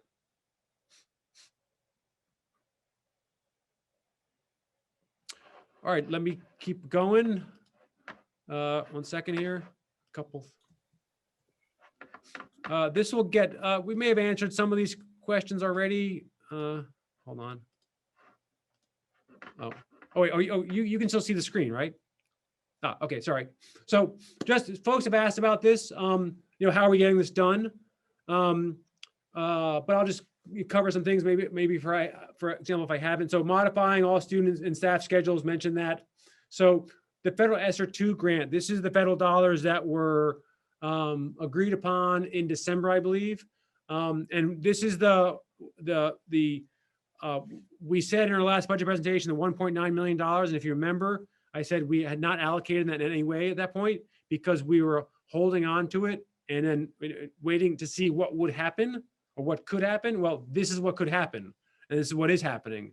So now we are allocating those dollars in part towards lots of things. Tent rentals, mats I talked about, water dispensers, carts, you need water out in the tents, folding stools, okay? At O'Malley, furniture, including desks, tables and chairs. The good news is we'll be able to continue using those things, beyond. Hiring breakfast and lunch supervisors, as long as people apply and get hired, which as I may have mentioned, we really need. Potentially additional pay for ESPs to work additional hours if they volunteer for those or if we need them. That's still a work in progress, but it's an example of what might happen. What's very important that these funds, they're short-term funds. We need to use them in a time. I should say they're time limited. We can't hire. It wouldn't be wise, wouldn't be prudent to hire long-term staff with these at this point. But we certainly can do it for staff for now, potentially staff for next year, that sort of thing. And then, as we've talked about, bus routes are being completed and additional students are being added. But again, hard to really capture the level of work that's going on. A few other key things here: after-school programming. So our elementary schools, YMCA will continue to have its programs in its downtown facility. Pathways will continue to have their after-school programming. We're working with both of them to finalize any transportation changes. That's ongoing. The elementary schools will not provide any after-school programming. They haven't. Okay, they may provide some, extra help offered by staff. Some of that's been going on. A lot of that's been going on remotely. Some of it may go on as we continue, but that would be sort of a school-by-school, staff-by-staff thing. O'Malley will be working, as we mentioned, I think last school committee meeting, they will have their band lessons after school. Those will actually start happening now after school as opposed to during the remote time. The O'Malley Academy for now will continue virtually, but we're working on getting some of those O'Malley Academy programs up and running, in real life after school. And if that is going to happen, then we would be providing transportation late. And then a couple things, and this will answer one of Mayor Taken's questions. As I mentioned, 30 students from K-5 Remote Learning Academy are returning into school, 35 from 6 to 8 into school. Very importantly, we need at this point to sort of, finalize this. Both we have finalized it at O'Malley with the term change. They have already reached out to families and made sure they understand that no more change will happen as this new term starts, after when the new term starts. And we need to do the same for our schools as well, our elementary schools. So we'll be communicating to Remote Learning Academy families that, after April 5th, there'll be no more changes for the rest of the year. And we believe that's reasonable. I believe DESE supports that. We just have to make sure we're set in what we have, and school communities, whether it's a remote community or whether it's an in-person community, know who they have and don't continue to shift and change and that sort of thing. So very importantly, and as we've mentioned, we had this in our FAQs in December, communicated in the fall, reiterated just recently to families. Those folks who come back from the Remote Learning Academy, because we have space, we have limitations of how many kids can fit in each class because of our spacing requirements. There are a very limited number of classrooms, and even in 2 places at grade level, that are essentially closed for new people.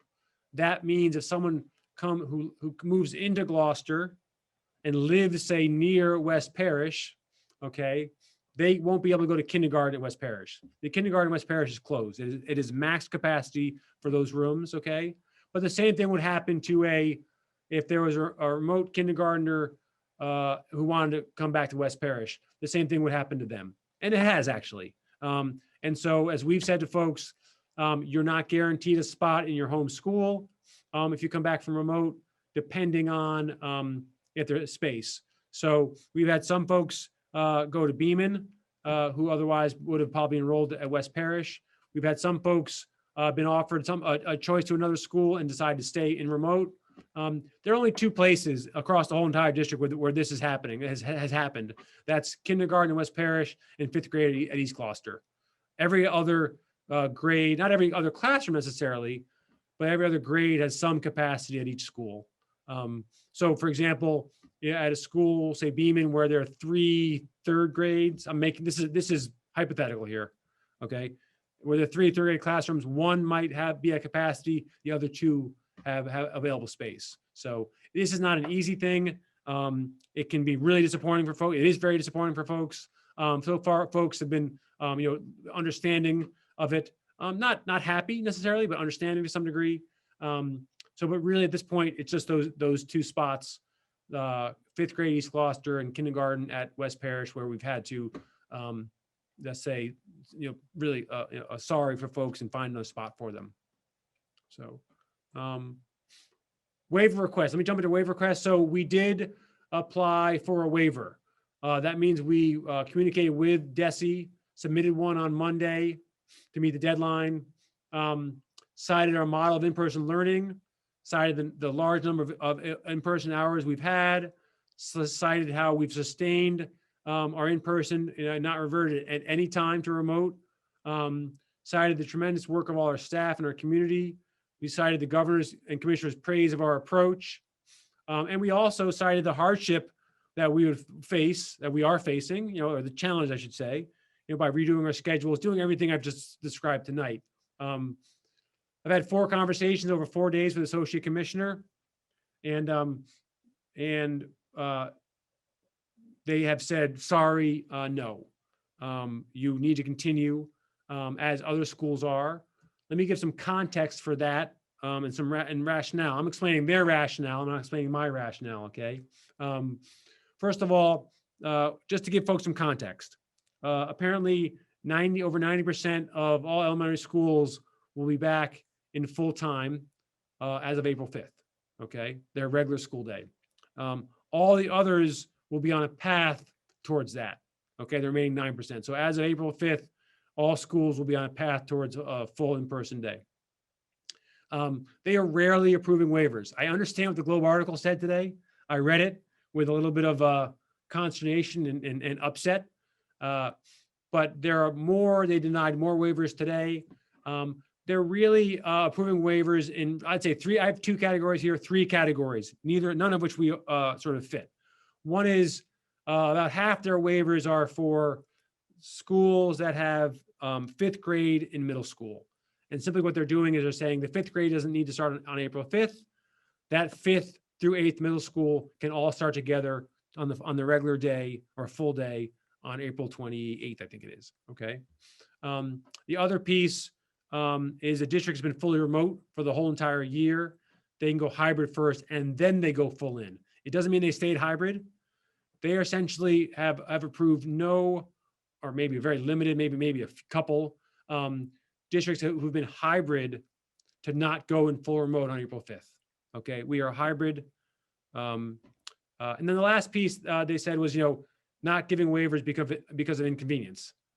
That's a little irritating, but that's what was explained. Okay.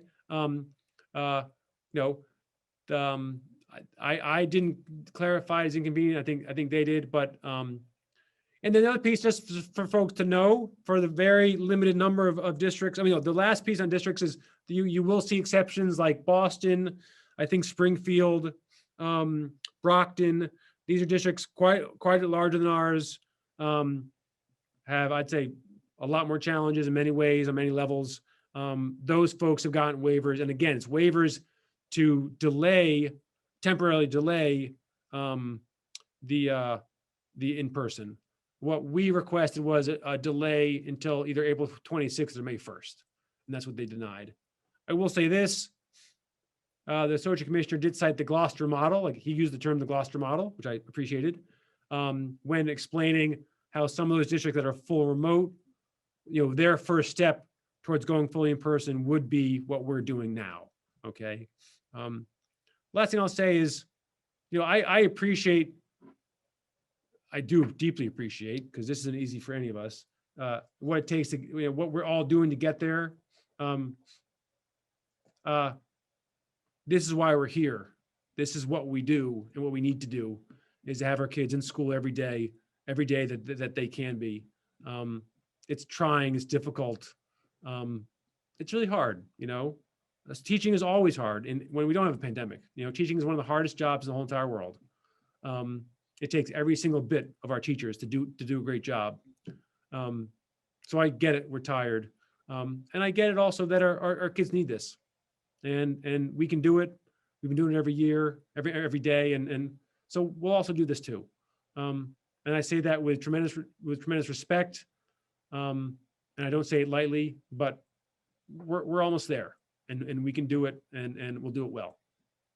So let me stop there, and turn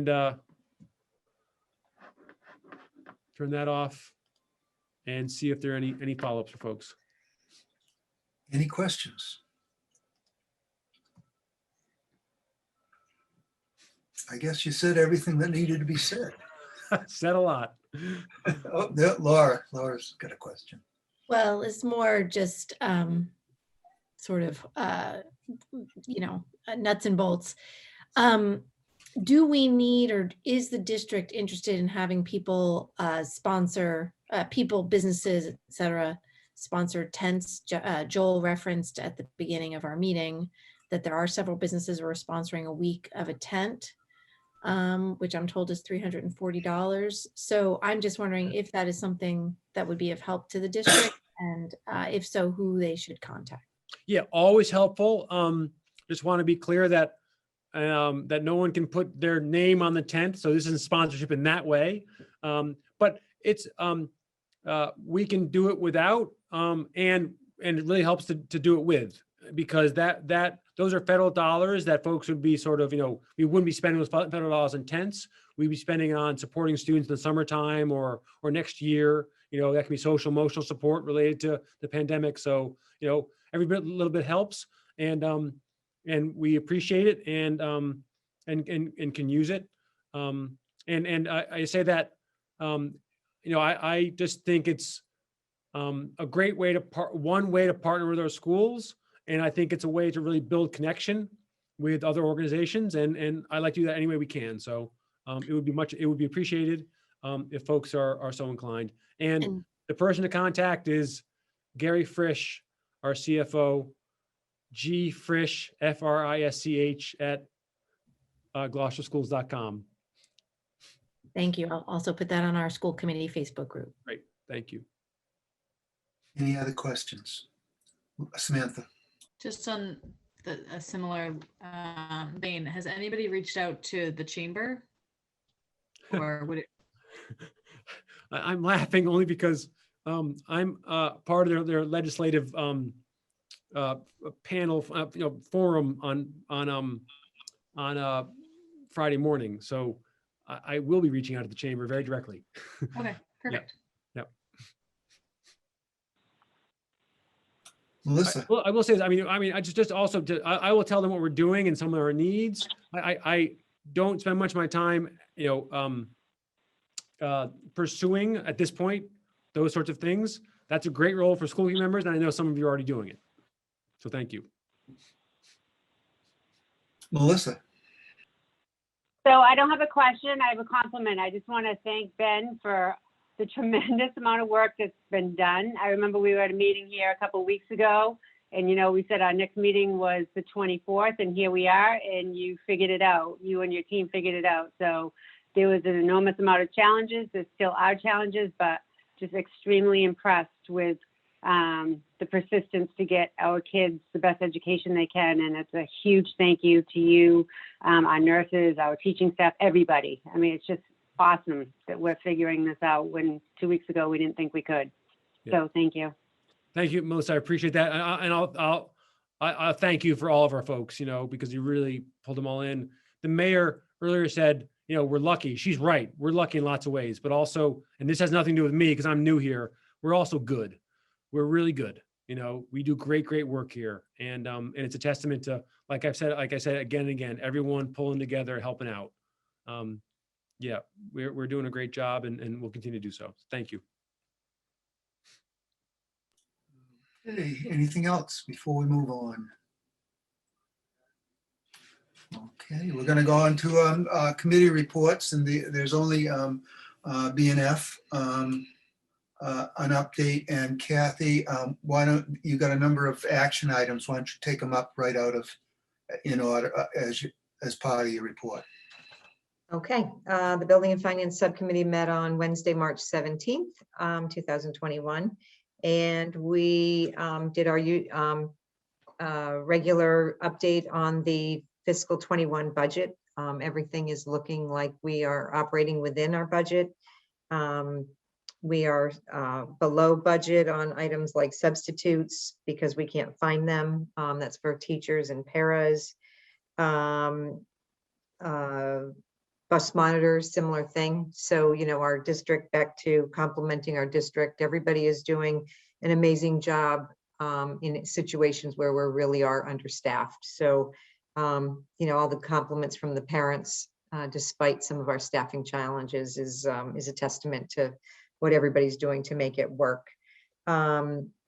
We went over the funds spent through the coronavirus relief fund and the ESSER grants, and we have completely spent both of those grants on all COVID related expenses. Thankfully, there's the ESSER 2 that Ben is alluding to in terms of how we're spending from now going forward. We went over food service report. Let's see, did we? No, why did I saying that? No, I think we talked about that as it related to the budget and the fact that food service is having trouble. You know, we try to operate food service on a break even, but clearly this year, given there's no revenue from anything but our federal meal reimbursement. So that is running under, and the operating budget has been picking up some of those expenses. We discussed traffic control at our schools and just some of the efforts to try to make sure we're covered from a liability perspective for those situations where it might get a little chaotic at our schools. We talked last meeting, we talked about the job description and approved the job description for the finance director position. The Building and Finance Subcommittee then took up the salary range for that position. And what we did was look to the city salary schedule for a comparable position and determined that, you know, a lot of the responsibilities and the level of accountability and all that were related to a job on the city side. And we came forward with a recommendation that we would recommend to the full school committee. And I'll say this in a motion. I just need to make sure I know we rounded the number. So I want to make sure I get the number right. So I move that we approve the finance director's job description and approve the salary range of $76,000 to $93,000, and I so move. Second. We have a motion and a second. Is there any discussion? So I just want to be clear about this position also. This is not in a totally incremental position to a department. It's acknowledging that the job of the second, you know, a position of second to our CFO has warrants an increase in responsibility, increase in confidential job responsibility. And so that's really what will be coming forth as a reflection in the budget for next year.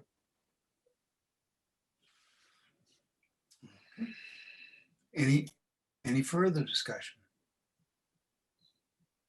Okay. Maria, could we have a roll call vote?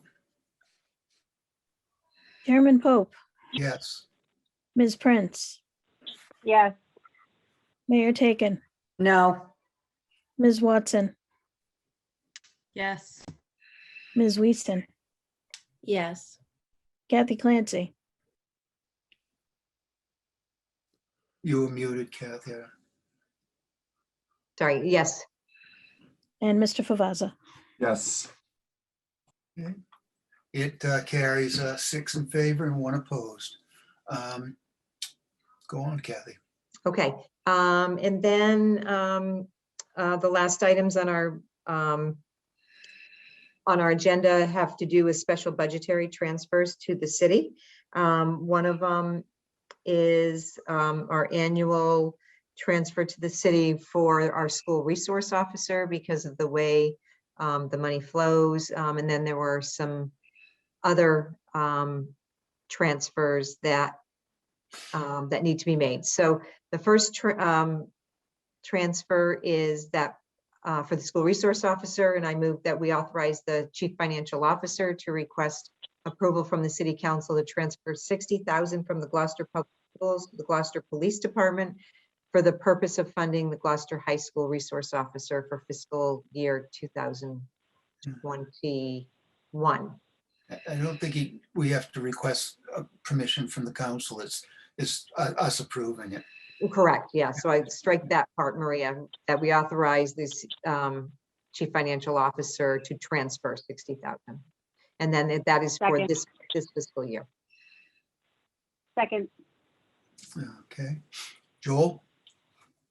Yeah, I'll support this, obviously. I do think it'd be great if at our upcoming joint school committee city council meeting, we could touch upon the potential that in the future, our budget would just show up annually less this money, and the police department's money would show up positive this money, so we don't have to go through the process of approving the transfer and creating administrative work for City Hall and the admin office. Yeah, that might be a better discussion for when we appear before the city council BNF to discuss our budget on, I believe, May 27th. I think that's right. Either one. Yeah, but you're right. It's, you know, just shuffling money back and forth. It doesn't make a whole lot of sense. Any further discussion? Okay, Maria, could we have a roll call vote? Chairman Poe, Yes. Ms. Prince, yes, Mayor Taken, Yes. Ms. Watson, Yes. Ms. Weason, Yes. Kathy Clancy, Yes, and Mr. Favazza. Yes. It carries unanimously. Thank you. Kathy, one more? okay, two more actually. Two more. I move that we authorize the chief financial officer to make a special budgetary transfer in the amount of $310,779.49 for out-of-district expenses to be paid through the school choice program. second, Second. Is there any discussion? Okay. Once again, this is something we do every year. It basically reimburses the city for expenses that they have to pay for special needs students that are choiced out. So, Maria, could we have a roll call vote? Chairman Poe, Yes. Ms. Prince, yes, Mayor Taken, Yes. Ms. Watson, Yes. Ms. Weason, Yes. Kathy Clancy, Yes, and Mr. Favazza. Yes.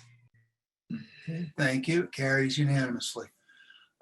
Kathy, okay, last motion out of the Building and Finance Subcommittee. I move that we authorize the chief financial officer to request approval from the city council to pay $19,606.82 in fiscal 20 unemployment claims with fiscal year 2021 funds. second, is there any discussion? So this is a situation where we've incurred expenses that relate to last year, but the amount that it only gets known this current year. So we're paying last year's expenses, and we need approval from the city council to do that, to pay out of the fiscal year that expenses actually were incurred. Okay. Any further discussion? Maria, could we have a roll call vote? Chairman Poe, Yes. Ms. Prince, yes, Mayor Taken, Yes. Ms. Watson, Yes. Ms. Weason, Yes. Kathy Clancy, Yes. and Mr. Favazza. Yes. Good. Thank you very much. Carries unanimously. Kathy, I'd just like to add one thing. We talked about the liability issue, and since our meeting, I've gotten a response from the city's legal department. And it assures us that, and I'll just read, this is from our insurance carrier. It says, "You are all set for coverage. The school sounds like they are doing what every other school does. Crossing guards and principals sometimes get involved. There is no exclusions under the liability.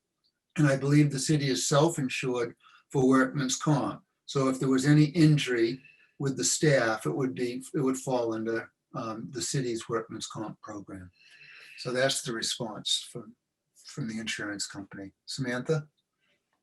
Just a clarification question. Are there crossing guards at the veteran school, or is it just, yeah?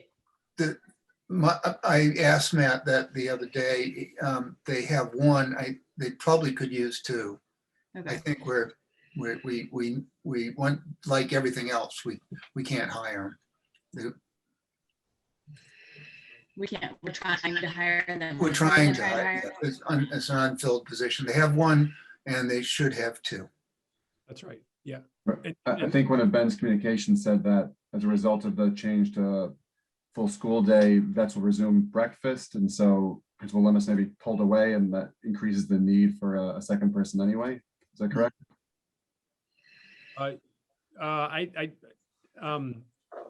What's correct is that we will have breakfast there again. I just don't know the logistics of if he's pulled away or not. I just don't know. We will also be having a bus at Veterans too. I didn't mention that earlier, but that's a good development, but that's unrelated to this. That's the end of my report. Okay. Yes, we need crossing guards. We continue to do crossing guards. We need crossing guards all year long. And that's why you see some folks helping out with it. What's one of the reasons you see folks helping out with it? Melissa? I just want to pry a little bit to what Ben just said. We're going to take a crossing guard off the street to help with breakfast. No. Matt often supervises breakfast. Okay. Yeah. All right. Thank you. Okay.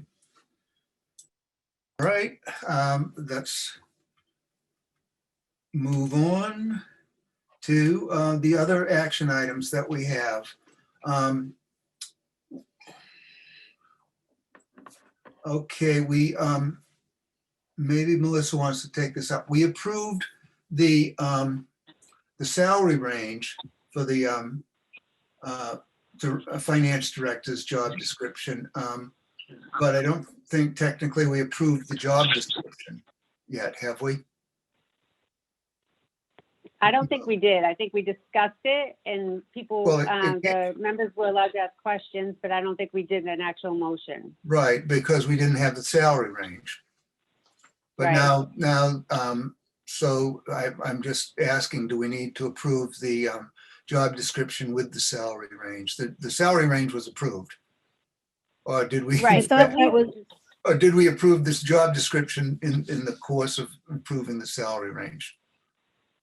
I believe Kathy included that in the motion. You included, okay, then we did. All right, then we'll move on to acceptance of grants. And the first one is the Department of Elementary and Secondary Education 21st Century Carryover Grant in the amount of $37,200. And I so move. Second. Okay, is there any discussion? Maria, could we have a roll call vote? Chairman Pope, Yes. Ms. Prince, Yeah. Mayor Taken, Yes. Ms. Watson, Yes. Ms. Weason, Yes. Kathy Clancy, Yes. and Mr. Favazza. Yes. Thank you very much. It carries unanimously, and we'll move on to the next one, the Department of Elementary and Secondary Education, Special Education, 240 grant in the amount of $3,787 increase for FY21. So this is supplemental to the 240 grant we've already accepted. And I so move. Second. Any discussion? Maria, could we have a roll call vote? Chairman Pope, Yes. Ms. Prince, Yes, yes, Mayor Taken, Yes. Ms. Watson, Yes. Ms. Weason, Yes. Kathy Clancy, Yes. and Mr. Favazza. Yes. Okay, it carries unanimously. And we'll move on to the next one, which is the Department of Elementary and Secondary Education Title II 140 grant in the amount of $857, and I so move. Second. Okay, any discussion? Maria, could we have a roll call vote? Chairman Pope, Yes. Ms. Prince, yes, Mayor Taken, Yes. Ms. Watson, Yes. Ms. Weason, Yes. Kathy Clancy, Yes. and Mr. Favazza. Yes. Carries unanimously. Thank you. And we have a Gloucester Education Foundation grant in the amount of $350 for the West Parish Grade 5 play, and I so move. Second. Okay, any discussion? Are we going to be able to see, this is going to be streamed live? Are we going to be able to watch it? Do we know? Hopefully we'll get invited to the stream. Yeah. Um, Okay. I will make sure you're invited to the stream. Okay. All right. Any further discussion? Maria, could we have a roll call vote? Chairman Pope, Yes. Ms. Prince, yes, Mayor Taken, Yes. Ms. Watson, Yes. Ms. Weason, Yes. Kathy Clancy, Yes. and Mr. Favazza. Yes. Thank you. It carries unanimously. And that concludes our action items. We have, under discussions, we have the East Gloucester Veterans Memorial School Building Committee update. Ben, do you want to take that, or? you want Yeah, me- I will, but I'll need some support from you and Kathy Clancy. We have some good news to share about an update on the project here, or quite a bit of good news, actually. Understand it's late, I'll go pretty quickly. But as you all know, there will be a joint city council school committee meeting on April 1st, which is that next week? Week from tomorrow. April 1st is next week. That's amazing. Okay. But want to make sure you folks are updated. We said, and you asked for more regular updates, which we've been giving, but I haven't given you one in a little bit. So we want to catch up on a few things, basically. And you'll see that this looks a little bit different, and not the difference in the structure, but difference in terms of the brick color and the color of the tiles here. And we'll talk more about that in a moment. Tonight's update, we'll give you some update on the design development submission, update on cost estimates, that's good news, and update on swing space, which is also good news. So the next, as you will recall, the school building committee and the project team has to submit sort of updates, reports to the MSBA every so often. The last one was, I think, in August. It was the schematic design phase. So the one we've been working on now is the design development phase, as you might remember. The 6% design development report is due later this month, I believe it is. We will be voting on, the school building committee, sorry, will vote to authorize our owner's project manager, that's CBR Heary, to submit that report. This report is very technical. The most significant function is to document the most recent cost estimate and the reconciled cost estimates, which I'll go into detail in a moment. It's also a progress report on the schedule, on design development, and I'll show you the table of contents just so you see the type of,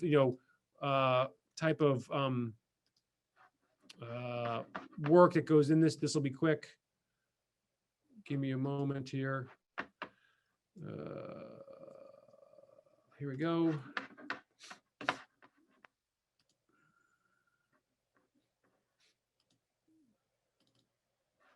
So you should see a table of contents here. And this is just so you see, this is a very technical document. There are really two major parts: the OPM deliverables, which are things like the cost estimate, the reconciled cost estimate, more cost estimate forms, updated project budget if there's been any update, updated project schedule if there's been any change. There's no change in the schedule. We're on budget. We're on schedule. And then designer deliverables in all these various areas. They show that they've gone more in depth into their design, meaning that things are becoming more detailed. The good news is that design is not changing. It's just becoming more detailed. So eventually they can build a building, build a school from it.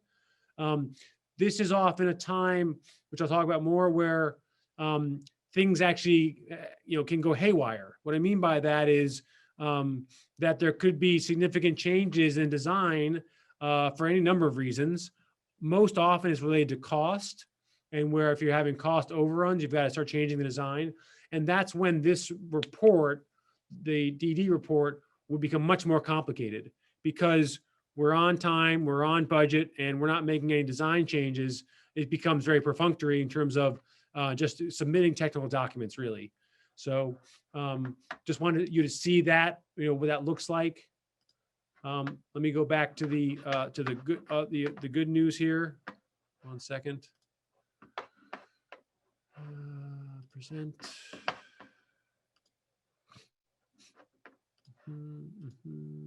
Okay, so that's the design development report. We'll vote on that tomorrow to submit that later in the month, I believe. Oops. So here's a bunch of good news. This was presented last week at the School Building Committee. I'll talk about this in a moment. I'm just going to zoom in a little bit so you can see it better. These are one of the major pieces as you get further along in the design development. That's when you have a better sense of what the project will cost, okay? And what you're trying to do is, and hoping to do, is stick with the schematic design project estimate that we've been talking about for more than a year, and that the voters voted on.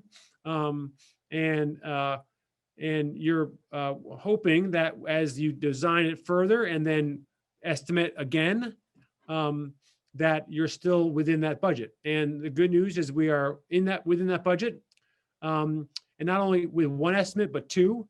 So we have the W2 Rich does an estimate, which is on the left, and then our owner's project manager does, they hire someone to do another estimate.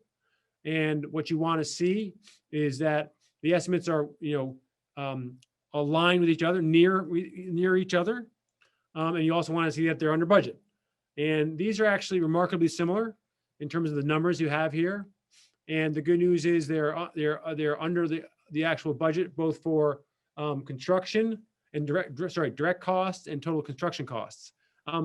Kathy and Jonathan, this is where you might be able to help me. I don't remember the exact numbers for direct costs and total construction costs. I know that these are both under those by a little bit, not by a lot, by a little bit.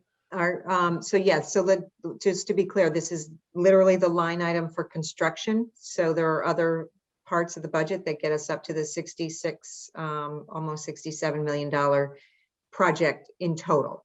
But this is just the construction piece of the entire project budget. And that construction budget is $51,925,531. So that was what was originally submitted to the MSBA for this. Thank you. So 51.9 million, 992 million, I think I heard you say. So you can see that, again, these are under that amount, both of them. And also they're, within spitting distance of each other. And so what can happen here, just to point out what often happens, and is I wouldn't say, it's not uncommon, is these estimates would come back and they'd be above, or sometimes quite a bit above, the original project budget for construction costs. At that point, you have to start what they call value engineering, which we've done some earlier, but you've got to start going to different materials, perhaps if in a severe case, changing design, in very severe cases, actually changing program, okay? And that takes some time, a lot of work by the school building committee. The school building committee has not had to do any of that because these are both under budget. So that's really good news, really good progress. We continue to be on time and under budget, which I hope to be continue to say all along the way. So some I just want to add too that John Rich was very pleased. You know, I think they're always kind of holding their breath as, you know, such a scope gets priced and how it compares to what the original thought was. So they were very pleased that the numbers came in where they did. One of the reasons that it does come in that way, one, we've got good folks working with us, designers, you know, John, W.T. Rich from the construction, but also the construction manager at risk process, which MSBA has us do, brings on John Rich and his team early on. So they're involved in the early, you know, some of the design work, you know, help supporting Dorn Whittier, and then also in the original estimates. So that consistency and that early work helps us not get into overruns later in the project. So just in some interior design, so what you see here in the work of our interior design subcommittee, they're focusing on colors, and therefore, and we, as we've shared before, focusing on colors. They're focusing on interior, so things like the color of this soffit, the size of this soffit here, up on the upper interior, the pattern on the floor. This is a tile floor.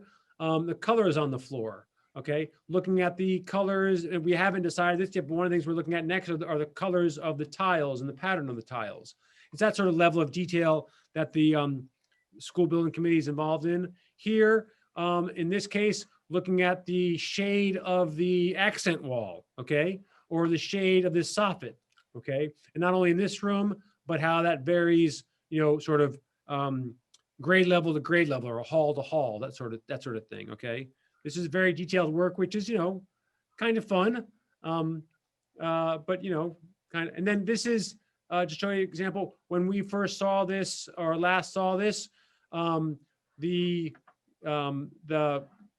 padding had no color, the sound dampening tiles didn't exist, or weren't shown yet, and they had no color. The circle was a different color, and I think the shades were a different color. And we've gone through a whole bunch of colors on this and come up with this pattern, and which looks fantastic, which is great looking and ties into the ocean and theme as well. So it's that level of work that we're on yet. This is exterior design. Just to highlight a few things we've been working on: the color of the bricks, the color of the I think there's metal tiles here, and also the pattern on that tiles. The color of this, the white here, like which shade of white, okay, things like that. That's what school building committees do. And then on this level, just looking at everything from really primarily here, I'm showing you the wood. What is the wood facing that's on these beams? You know, that sort of thing. I think at some point we're gonna get more into landscaping. I haven't done too much of that quite yet. So those are the sorts of things we're working on. Making progress on, and that was all needed to make some decisions there and make progress on there to help with those cost estimates we just showed you. Those are some of the things that went into the or finalized for the cost estimates. Let's see, yeah, and then we'll get into St. Anne's. John, I see that Joel has a hand up. Okay, Joel. Yeah, I'm just curious about those wooden posts. Are DPW reps involved in either of these design subcommittees? Because I believe there are similar posts in West Parish, and I think, you know, they've been very diplomatic, but have kind of suggested that these are higher maintenance than a normal, than the other finishes being selected. And so I'm just curious about value engineering, whether DPW's weighed in on using these wooden panel or these wooden posts, and what that means for the next 30 years for the district or for the city for maintenance. You'll be pleased to know that Kathy Clancy asked the exact same question, and Joe Lucido was there to answer it. And Kathy, you can share what we all learned. So Joe did not say that they have been a problem. He said that this summer, I believe they're doing their 5th year normal maintenance. It's not an every year thing. They don't have to take them down to the bare wood. it's, you know, sanding and putting on a fresh coat of varnish. So he was definitely in agreement with this particular finish. That's great. Yeah, the product they use is a Sickens product, and it's like it's a stain more than a varnish, and it just, there's very little prep that they have to do in between. They just kind of put it on, it sinks in, and it preserves the wood for another 5 years. And he was quite happy with it. So, and just to elaborate some onto the bigger picture there, which we haven't shared, is that's the sort of work the design team is doing right now. It's with DPW, it's with the fire and police on safety, it's with other departments, which I can't think of right now. So they're really in on a technical level, checking with them, meeting with folks regularly, with questions just like that, Joel, and others, on product, on actually Joe's on the exterior subcommittee, that sort of thing. So, and as you can see, we've got some folks who are pretty knowledgeable in these things. But that's exactly the work that's happening now on that level with city leaders and, you know, department heads, that sort of thing. yeah. And just to be clear, they're not wooden posts. They're just clad. They're steel posts that clad with wood. And then the last area, I think the last area of good news is the St. Anne's. That's spelled wrong. There's no E. Sorry about that. The lease will be finalized very soon. John Dunn has been doing all of that work. St. Anne's is taking on the vast majority of repairs and renovations. I'm sorry, I don't have the numbers with us right now, but we are really pleased with that. In fact, they're getting going on them quickly, quickly enough that we'll have to be taking our furniture out of storage there and finding some other places for it.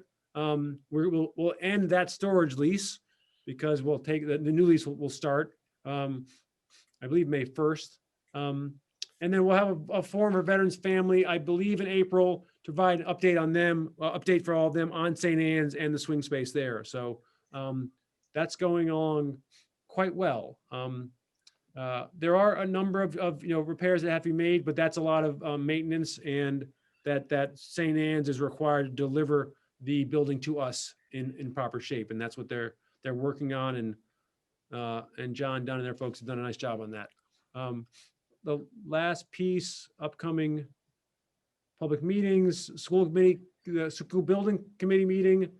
We've had 3 this month, just so you know, or this will be the 3rd one. The joint city council and school committee meeting for a project update, and our monthly school building committee meeting on April 15th. And I think that is all. Samantha has a question or a comment. Samantha? I'm not sure who really would have the answer to this, but who maintains Burnham's Field Playground? Is it DPW, or is it sort of a volunteer-based? There is a volunteer group that does some work and some improvements at Burnham's Field, but I think ultimately the general maintenance is DPW. Okay, so I just to put it on the radar that before the school year starts, we should probably just make sure that all is working over there too, because they'll be using that as well, right? Yes. Okay. And Jonathan or anyone, so John, you said DPW, they take the field, and then the folks help as well. So that doesn't have to change. It just have to make sure that that's operational before we have a school using it, right? Yeah. When we had the school that used it before in West Parish was there, they actually had extra help in Burnham's Field to make sure that it's clean, because we know what happens at night, to make sure that everything's working fine. We used it to have the backyard growers. We had vegetable gardens. We had different things. We made sure that everything was absolutely, because we understand, as we know, it's Burnham's Field and kids can play. So absolutely. We had no problems when the West Parish students were there, except for dog poop. Yeah. I a couple summers ago at stage 4, there were some swings that needed to be replaced, and it took quite a while to sort of get the material. So just if there's things that need to be. Well, that's had nothing to do with us. The Rotary does that. So when they order the stuff, because don't forget, we have great city, we have chamber, Rotaries, they all pitch in and do things. So actually the stage 4 park playground is maintained and it was purchased by the Rotary Club. So, and that's who does that. Different things in different parks. People do take sponsorship. As far as repairing things like our own school swing sets gets hotter and stuff, yes, absolutely. But we had no problems when the children were there. We're going to make sure we have no problems when the children are there again. Sure. Especially in the beginning, we're going to make sure that, you know, we have someone walking around all the time. And also we'll take a look, you know, pretty soon to I'll talk to Matt about it to, you know, to make sure if there's any needs to be repaired at this point, that, you know, we get a good lead time on it for the fall. Yeah, absolutely. Thank you. That's very helpful. Thanks. All right, another thing that will be coming up on the building is that they'll be going around and they'll be doing a meeting with the neighbors to explain to them what the process will be in the neighborhood, because one of the next things that will happen is that people will have to go around and take pictures of people's houses in case there's any damage done by vibration, or if we had to blast, which nobody expects that we're going to, but you don't know until you start digging in the ground. So notices will be sent out to the everybody within 250 feet, and then the notice will say that somebody's going to come by and document in their property, so that if there's any damage, they can prove it. So those kind of things will be happening. There'll be more community outreach to about the actual process. So. And don't forget, Jonathan, we have to go look at the bus route by St. Anne's, because remember we had it going one way during the morning, Right. and we got to make sure that the lights are still working, you know, children and the flashing lights. And Smith Street, we made it one way in the morning, one way in the afternoon. We got to give a heads up because people have to learn how to do that all over again. Yeah, I think we made a deal with is it the Sleetuses that own the Shaws? Yes. Where we could sort of queue the buses up out in the behind the market there too. So we've got to get that all going. Yep. Yeah, but this is, you know, Veterans, which is, you know, in walking distance for a lot of the families, unlike West Parish, where everybody had to either be bused or dropped off. Yeah. So hopefully Matt can, you know, figure out, you know, what is the transportation need, and so it'll be a much less of a challenge, but still certainly something to work through. Yeah, it'll be less, but it'll still be at least one bus coming. Well, it could be one bus, but let me tell you something. It wasn't supposed to be buses when we're at a lot of places, and people like to drive their kids. And there's West Parish was designed for that way. That could have, should have, would have. If we prepared the neighborhood, then guess what? Everyone's ready to go. Well, what we did with West Parish too, you'll remember, is that we didn't let people come. If the parents wanted to pick up the kids, they got on the bus and they picked them up at O'Malley. Yeah. And well, here, you know, you probably will have parents that probably have to go to school and work and say, you know what, I'll just drop them off or whatever. Yeah. It's better to be advance notice. Yeah. And have that let them know, because you have a lot of seniors who are there, and sometimes you got to re-explain things and you got to do differently, and then everyone's not on you know, social media, so they have vehicles, so we want to just make sure again that they know we're coming and they're fine. So we'll do a little knocking and a little explanation, that's all. By that time we'll all be vaccinated, we can knock on doors.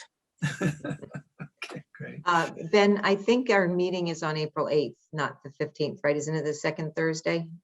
You're right. And Yeah, I was okay. wrong. So I thought like the first, and then I counted two, then yeah, exactly. You're right. Okay. Okay. Okay, anything else that anybody would like to bring up before we adjourn? Joel, was that yeah, Joel? Yeah, sorry, I have a sleeping 3-year-old. Oh, okay. So I'm using the virtual hand. Quick question, going back to Ben's slide. I'm very happy to hear St. Anne's is going to tackle the lion's share of the renovations and repairs. can you confirm that is not in exchange for any increase to the rent they had originally bid on? I have not heard that in any way, shape or form. I just don't know for sure, but that does not come up in any of our conversations. I don't believe it to be. Yeah, I don't have, yeah. The only thing related to that that came up is that if we had to do some of that work, it was going to be for a decrease in the rent. But it was assumed, my understanding of the conversation was it was assumed that the rent was you know, conditioned on they were going to do this work. Yeah. That's Yeah, how they right. And the work they're doing is building envelope and mechanicals, things that are structural for them to maintain the building. And then, you know, it's on us to make sure it has everything like painting and stuff for a school. And that also includes where there are building envelope issues, windows, roof, and any damage that those caused, you know, from leaks, they're repairing all of that as well. And those are clearly the bigger ticket items. So, yeah. We still have to do the painting and the you know, that sort of stuff. Okay. A new front door, tell them, would be kind of nice. That's on their list. I know that's on their list. Yeah, better. Okay. Anything else before we adjourn? Joel? Yes, just in light of our governance meeting, as chair of the program subcommittee, what I had been doing, it may be erroneous, is I had been previously just requesting from the other members of the program subcommittee, the superintendent and the assistant superintendent, whether there were any issues they thought should be placed on an agenda. And whereas we're kind of operating without a year-long agenda that I would draw from, I'm curious if there's anything, you know, this committee as a whole would like to see, you know, referred out to programs, or if I should just continue to ping the other programs members and the administration to come up with future agendas. I just want to make sure I'm doing this as, you know, properly as possible, given the limitations of what we have to work with. I believe I took, sorry. Go ahead. I believe I took from that conversation that if any of us want something to be on that agenda or referred to the agenda, it happens here to go onto the agenda, as opposed to it just going on an agenda without being at least stated here. Okay. I mean, things can be referred to subcommittees at this time. That's, you know, appropriate. Excuse me. So is that to say I should hold off on creating an agenda until, like, we come up with a proposed one, come here to new business and say, I'd like to refer the following things, and then the agenda can be put together? If it's something new, I mean, the other thing that got said is that there are things that are under your purview that are expected, just like in B&F, it's expected that we're going to look at the food service, and we're going to look at the, you know, all of those things. So, I mean, I've never seen a definition of what is on the purview, but it does exist. And it's in our policies. It says exactly what the program subcommittee is supposed to be looking at.